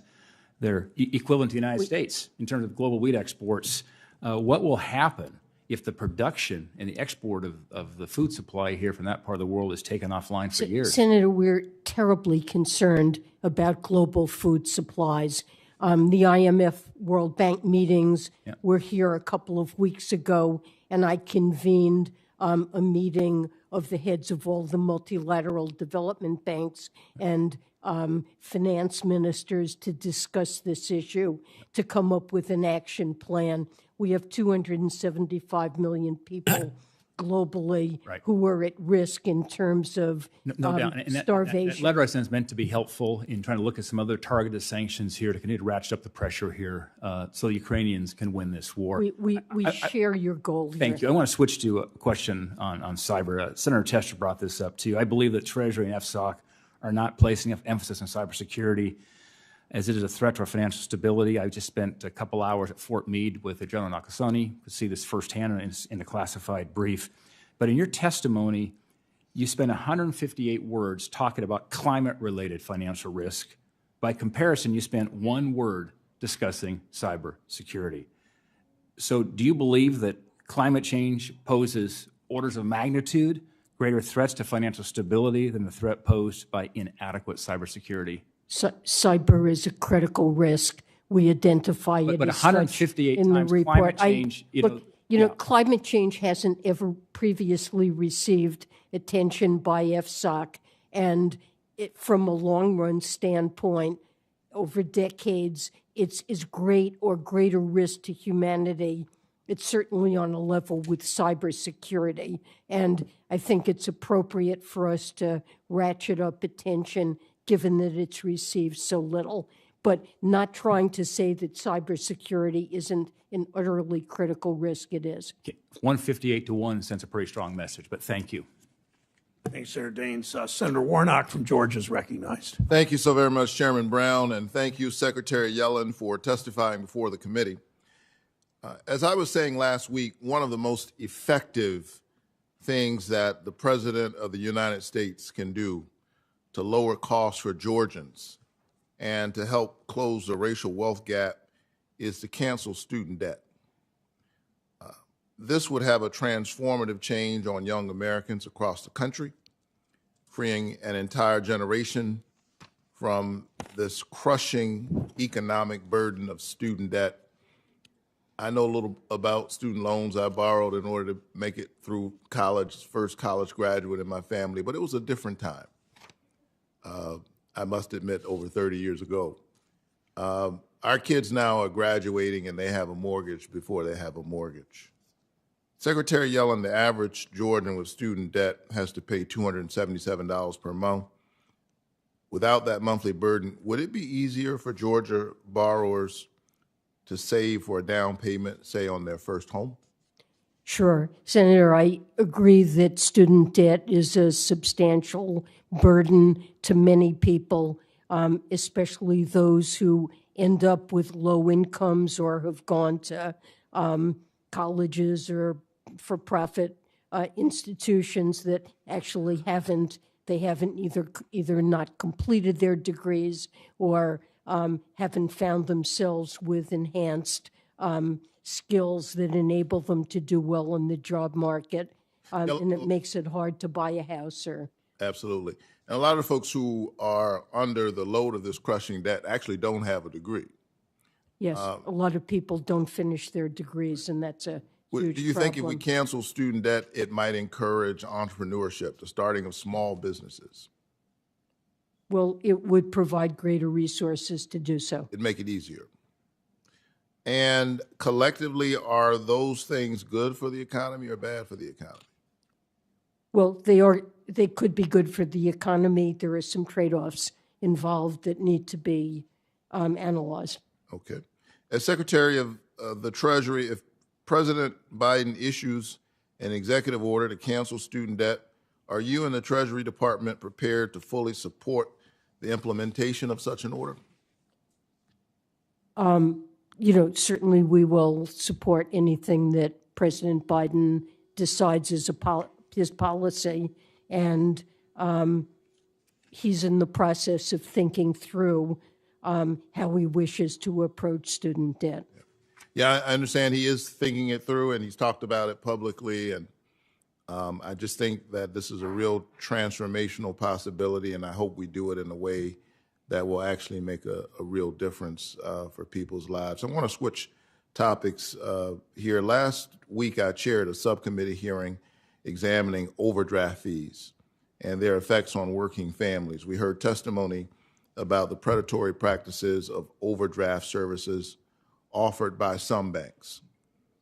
My office will be releasing a white paper showing the stark contrast between how banks and the American public view these fees, the way banks see it, the way their customers see it.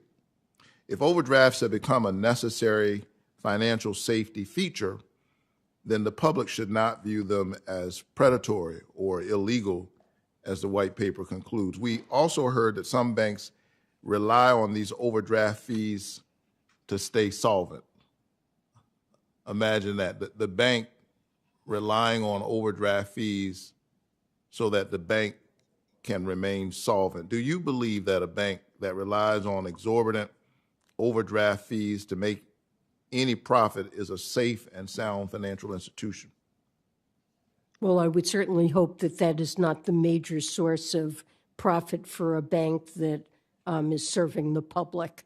And certainly some of these fees, at least to my mind, are abusive. Yeah, I would think that of all businesses, a bank ought to be able to keep a healthy balance sheet without pilfering the folks who are literally putting their money in the bank. How do you plan on working with other regulators to hold banks that use overdraft fees to stay afloat accountable? So this is not an issue that FSOC has taken up. I think it's one that's in the domain of the Consumer Financial Protection Bureau and also individual supervisors, but it seems to me like a natural thing for CFPB to be paying attention to. Well, some of the banks are already moving in the right direction. As Secretary of the Treasury, would you encourage banks to follow their peers? Do you think it would be a good idea if they follow their peers and instead of continuing these predatory practices? Well, I think it would be a positive development if they do so. Okay. Thank you so much.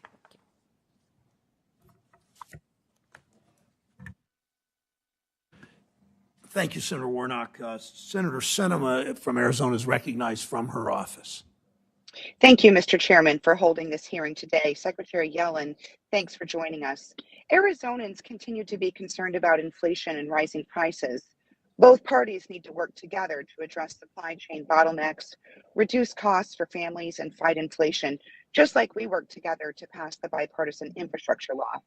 While I've been concerned about inflation for some time, I've also heard that recently many leading market analysts like Goldman Sachs have begun revising their inflation projections downward. Now, this is potentially an indication that economic conditions may be improving and that inflation may be cooling off, and it's promising news for Arizona families and businesses who are struggling in this current economic environment. So, Secretary, what do you think analysts are seeing in the market that's causing them to adjust their forecasts, and do you find those arguments persuasive? So inflation has been very high, but many analysts think that it's recently peaked and at least on a year-over-year basis is likely to come down. The Federal Reserve has begun to, I think, address inflation in a forceful way, and that's another factor that people see that the Fed has expressed a commitment to take the steps that are necessary to bring inflation down. And of course, the administration is focused on everything that we can do to also bring inflation down, from steps ranging from opening up the Strategic Petroleum Reserve to respond to the pressures in energy markets, from Russia's invasion of Ukraine to continuing work to address supply chain bottlenecks. But the course of inflation remains very uncertain. It depends in part on the pandemic, which continues to affect the economy. We're seeing lockdowns in China that continue to build supply chain pressures and problems.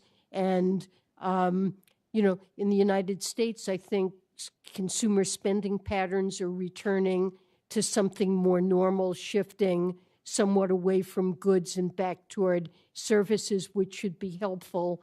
But, the inflation outlook still remains quite uncertain. Thank you. On Friday, we learned that the price of used cars, a traditional leading indicator of inflation, has dropped for the third consecutive month. In my mind, this means that used cars are depreciating in value again, which is another sign of economic activity returning to normal.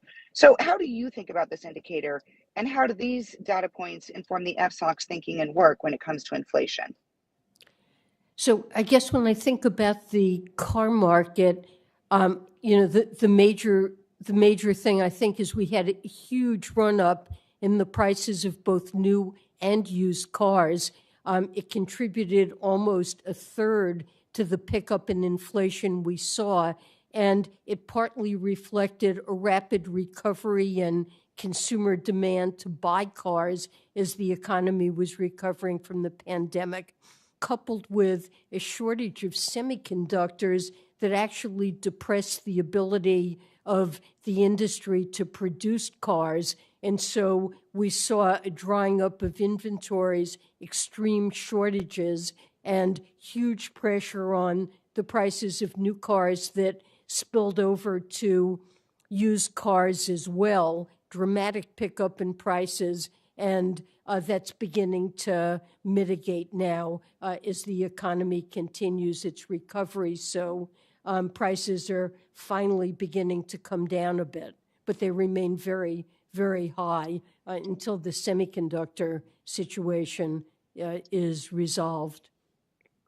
Well, Secretary, I'm glad you mentioned the semiconductor issue because, of course, as you know, that's very important, not just to our nation's consumer issues, but also for national security, and it's important to Arizona's economy.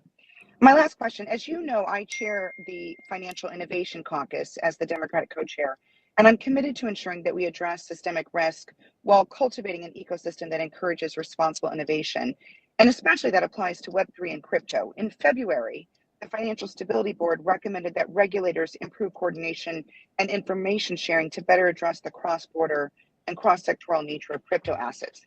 That's an important goal, and alongside that, I'd like to see greater regulatory clarity for crypto companies so that they know the rules of the road and they can build valuable products and services that help everyday people. And I want this innovation happening in the US so that we are creating jobs and opportunities for people. But clarity and coordination ensures that companies aren't simply built to exploit temporary regulatory gaps. So action by regulators to provide clarity to companies will provide clarity to consumers. That ensures that companies are focused on creating value and lowering costs rather than just taking advantage of regulatory loopholes or a lack of understanding or enforcement by their regulators.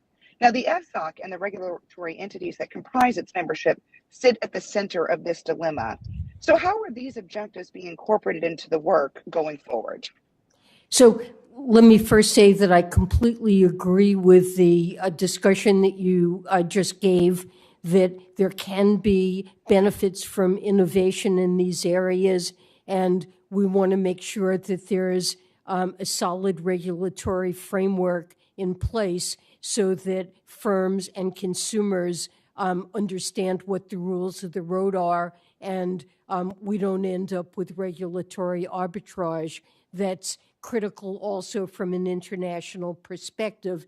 And we're working certainly with our G7 colleagues and through the FSB, Financial Stability Board, to make sure that our rules, to the best of our ability, are coordinated globally, since these industries can, these firms can locate in many different places.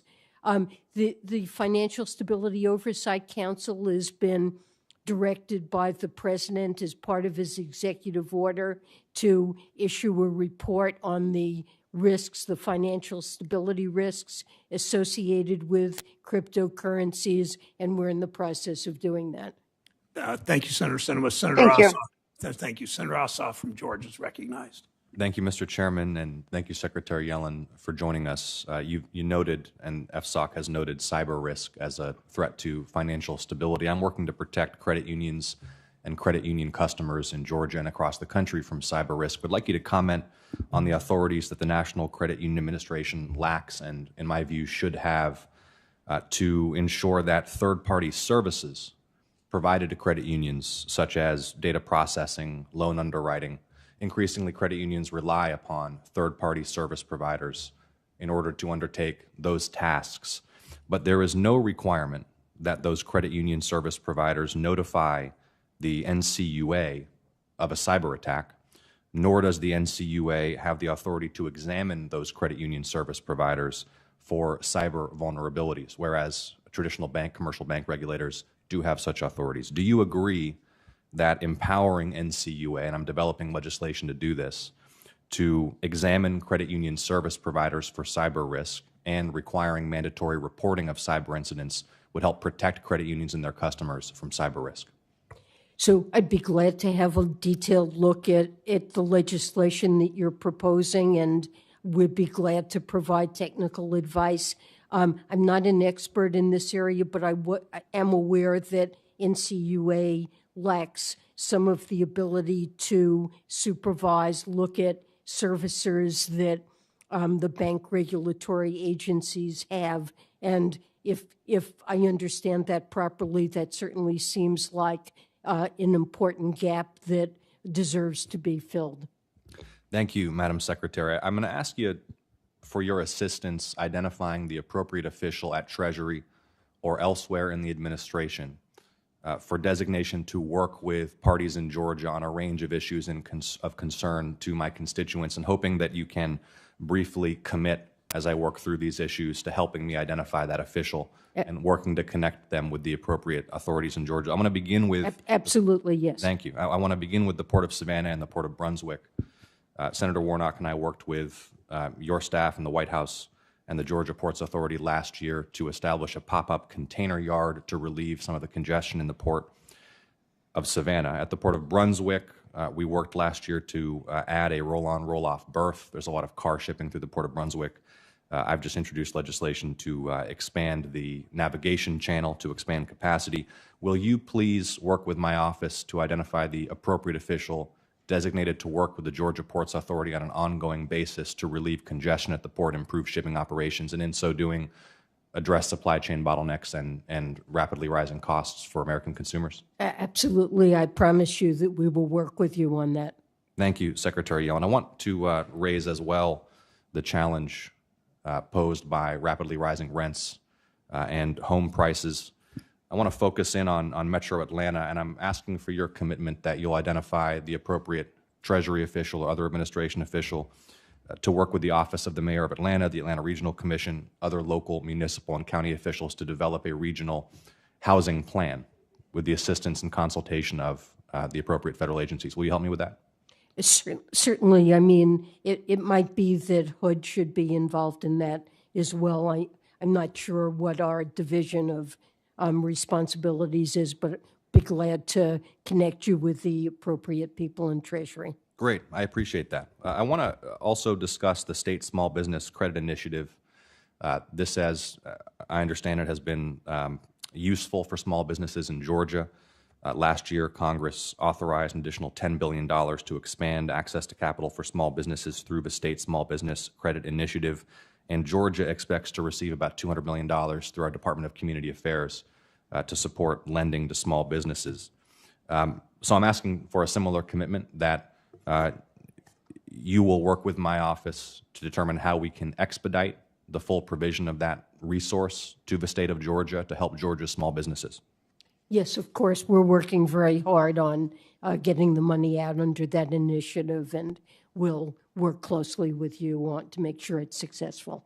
Thank you. With my brief remaining time, just a quick macroeconomic question for you. And of course, in your experience previously as the Fed chair, curious to get your view on the following. What economic purpose has been served and what has been the effect of continued bond buying through quantitative easing programs at the Fed since last summer? I know that that's now being wound down. And I'm not asking you to comment on future Fed policy or weigh in on what the Fed should be doing. What I want to understand is, what is your understanding of the purpose and the effect of continuing that bond buying through quantitative easing, even as the price level has continued to rise?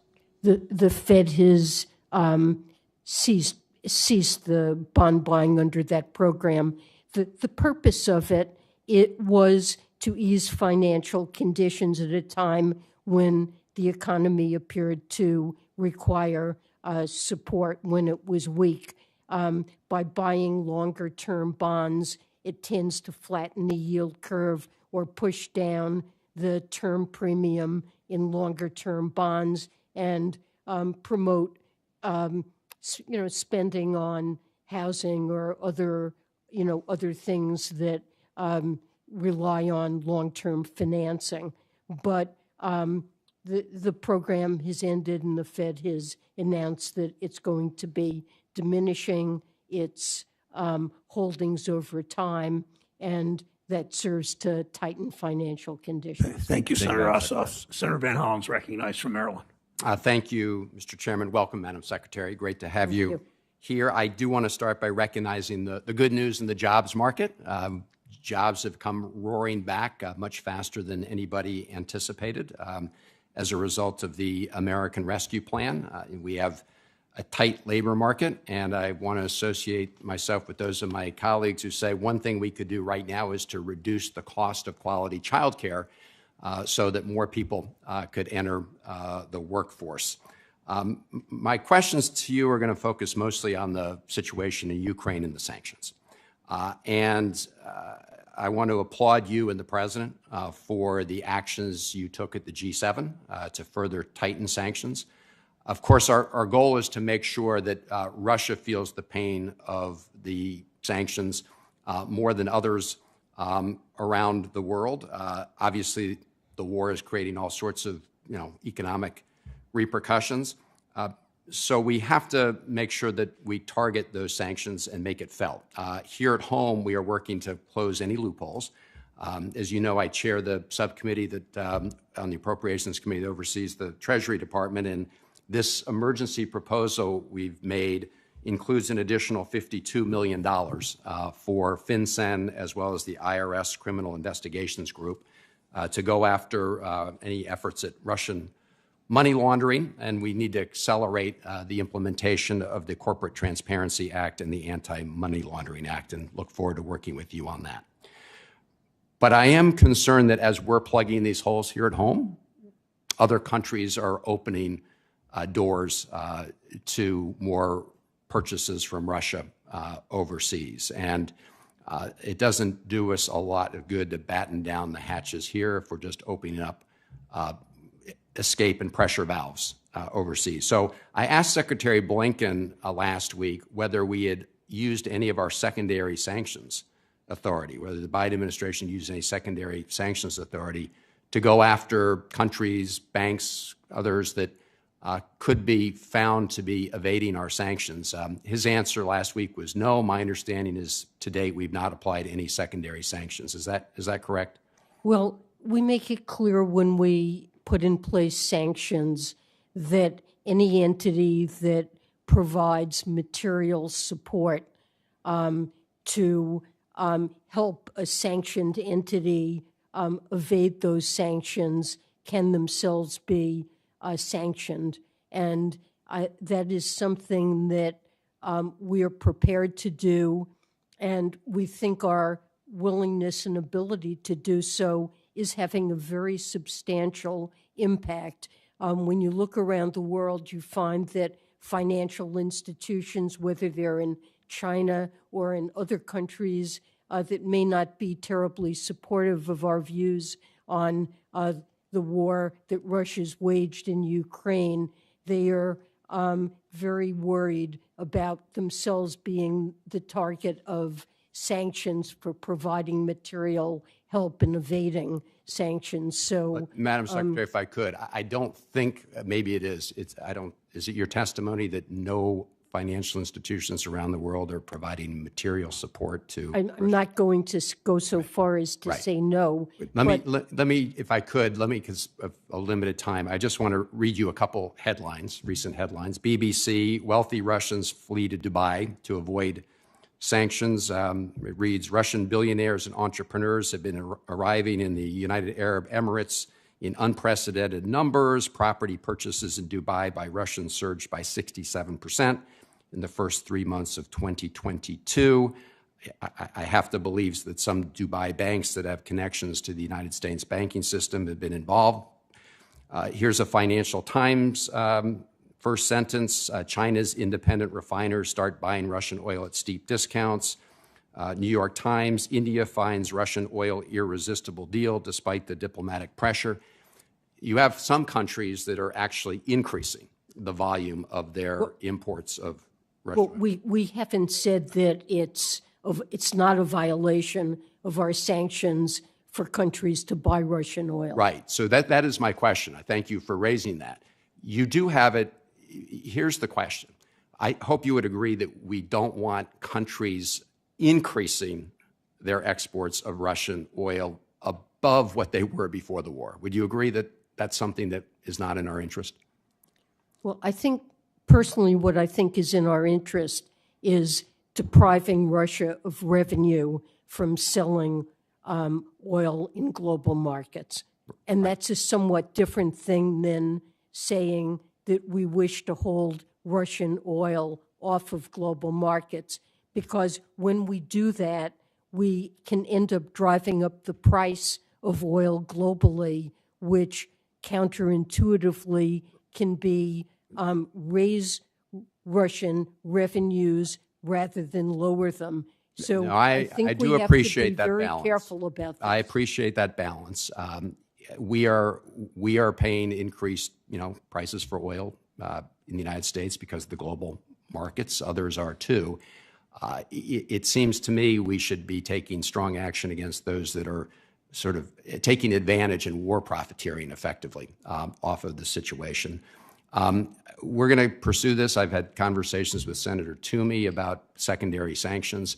It seems to me we have enough flashing, lights here indicating that sanctions are being violated, that it triggers the material support provisions. And I look forward to following up with you We'd and your like team. to work with you on that. This is an important issue.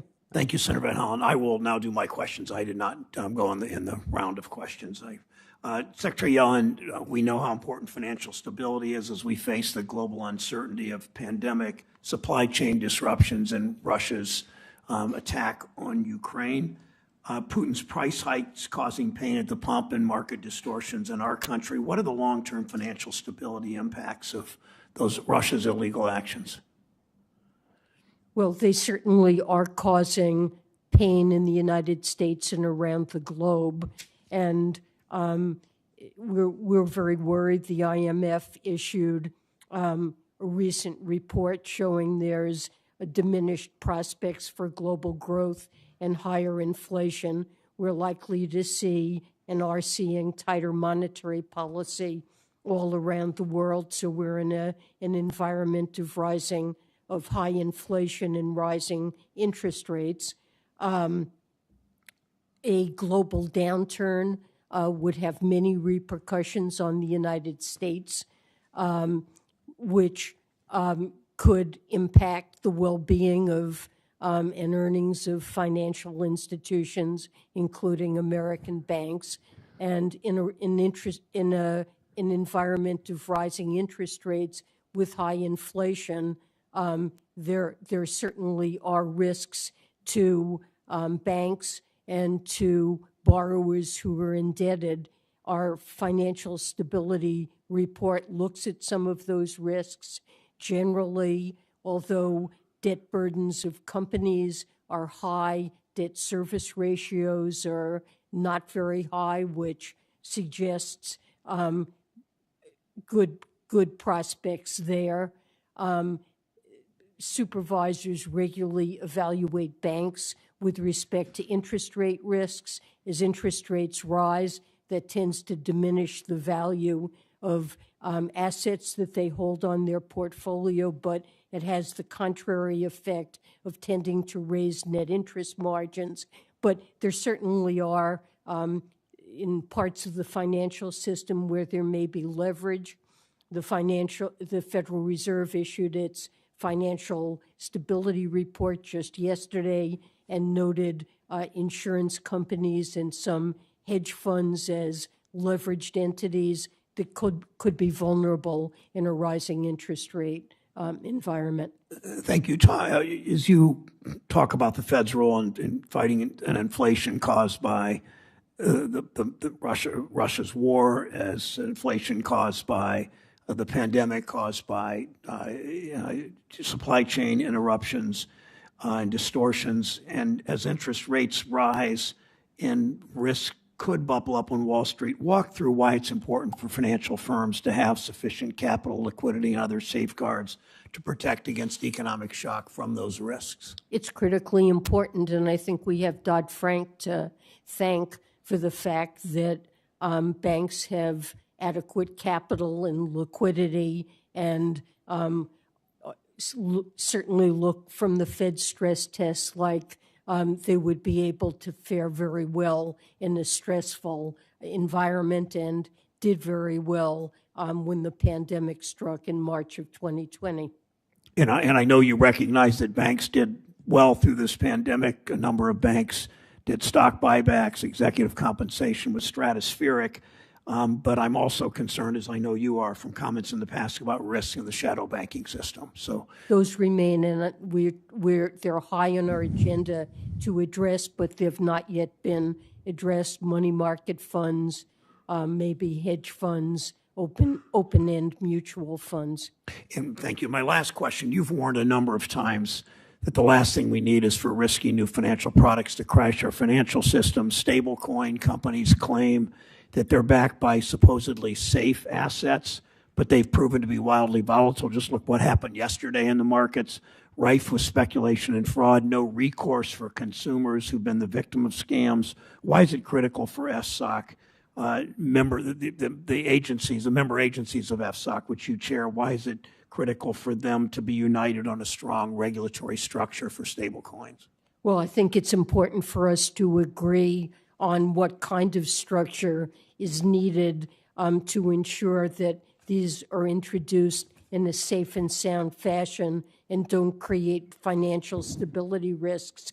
And our strong recommendation to Congress is that you work on a bipartisan basis to put in place a comprehensive national regulatory framework, and we would be glad to work with you on such an initiative. Thank you, Madam Secretary. As is the custom, the ranking member will do his close, and I understand he's going to yield to Senator Scott, and then I will do my close. Thank you, Mr. Chairman. Yes, I will yield to Senator Scott. Thank you, Mr. Chairman. Thank you, Secretary Yellen, for investing your time with us, and certainly a hard banking hearing for many. And I know that Senator Cortez Masto said, why should I impose my circumstances on others? Well, I think because my circumstances is so much like so many others. Millions and millions of kids being raised in poverty by single-parent households who happen to be black, telling black teenage moms that there's only one alternative for them is a depressing and challenging message. So sitting through and listening to so many folks stereotype the necessity of making a life-altering decision as if it's the option, to me is not right. And I understand that this issue, the issue of abortion, is a difficult issue, but let's remember that the rate of abortion for teenage moms is at the lowest we've seen ever. New York Times says it's under 10%. And so what I'm talking about is the importance of understanding the reality that even during tough financial times in households like the one I was raised, there is still hope. There's hope because we've seen the consequences of good policies, and unfortunately, we've had to experience the consequences of bad policies. You're talking about the challenges in many of the minority communities around this country. We've seen in the last couple of years a 44% increase in homicides around this nation. 85% of that increase have been African Americans and Hispanics being killed. That impacts the labor force participation rate without any question. And it does so negatively. I think about the reasons why we should be hopeful and send a message of optimism and opportunity to single moms around this country challenged with too much month at the end of the money. It's the policies where Senator Cortez Masto talked about the tax reform. Well, the tax reform of 2017 cut a single mom's taxes by 70% on the federal level. led to $4,000 more dollars in the average pocket of the average household in this nation. We created 7 million jobs, 2/3 of those jobs going to African Americans, Hispanics, and women. These are facts. It's a 50-year low in unemployment. So the labor force participation rate at that time was going up, not down. And because of the increase in the labor force participation rate, you don't always expect that the unemployment rates will continue to drop, but they did. They dropped significantly. We saw the lowest unemployment rate for African Americans in this country, under 6% for the first time. Hispanics, under 5% for the first time, I believe. Asians, under 3%. We saw a 70-year low for women. In 2019, we saw the lowest rate recorded in our nation's history, is my understanding, for poverty. And so what I'm suggesting is that, yes, people on the left and people on the right can work together to bring about positive policy changes that can transform the lives of those living in poverty. It's one of the reasons why I'm thankful for Senator Warner and Senator Van Hollen and Senator Booker working in a bipartisan fashion on opportunity zones. This is an opportunity for us to weigh the impact in some of the most devastated zip codes in America, where private sector has increased wages, reduced unemployment, reduced poverty, and increased property values without gentrifying those neighborhoods. So when we're going to have a conversation about those issues that improves the economic reality of those living in poverty, when we're going to have a conversation about improving the outcome of this nation's poorest Americans, I think we should have that conversation. I am frankly willing to have the debate with anyone, anywhere, at any time on my lived experience versus anyone else's, because I believe that America is the solution, not the problem.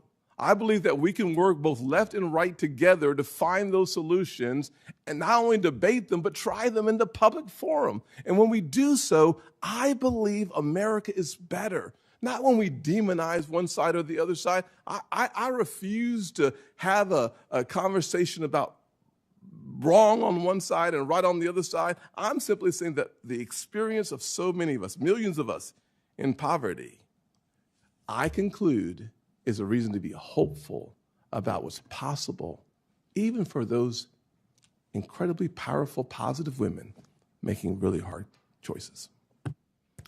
Thanks, Senator Scott and Senator Toomey. I heard no stereotype from Senator Cortez Masto on her comments. I appreciate Secretary Yellen, Senator Cortez Masto noting that women should have the right to decide when to have children. I did hear revisionist history again about the Trump tax cut, which blew a hole in the deficit, and which clearly helped. 70% of it went to the richest 1%. I also heard talk of the lowest poverty rates. The lowest poverty rates came when we passed the child tax credit, the fully refundable child tax credit, which dropped poverty rates among children by 40%. Senator Scott voted against it twice. And about a year ago, 14 months ago, and joined by every single Republican, every Democrat passed it. When I hear, we know what this is all about. It's Senator, not make it about Senator Scott. It's Senator McConnell just wants to distract from the real issue, and that's if Roe is overturned, every American woman's going to have her freedom to make her own personal health decisions taken away and handed over to politicians. And it shouldn't be handed over to me. It shouldn't be handed over to Secretary Yellen. It shouldn't be handed over to Mitch McConnell. And like Senator Cortez Masto, I'm opposed to having the government take away women's freedom to make those own personal health care decisions. Thank you, Secretary Yellen, for joining us. For senators who wish to submit questions for the record, they're due 1 week from today, Tuesday, May 17th. Secretary Yellen, please submit your response within 45 days from the day you receive them. The committee's adjourned. Thank you.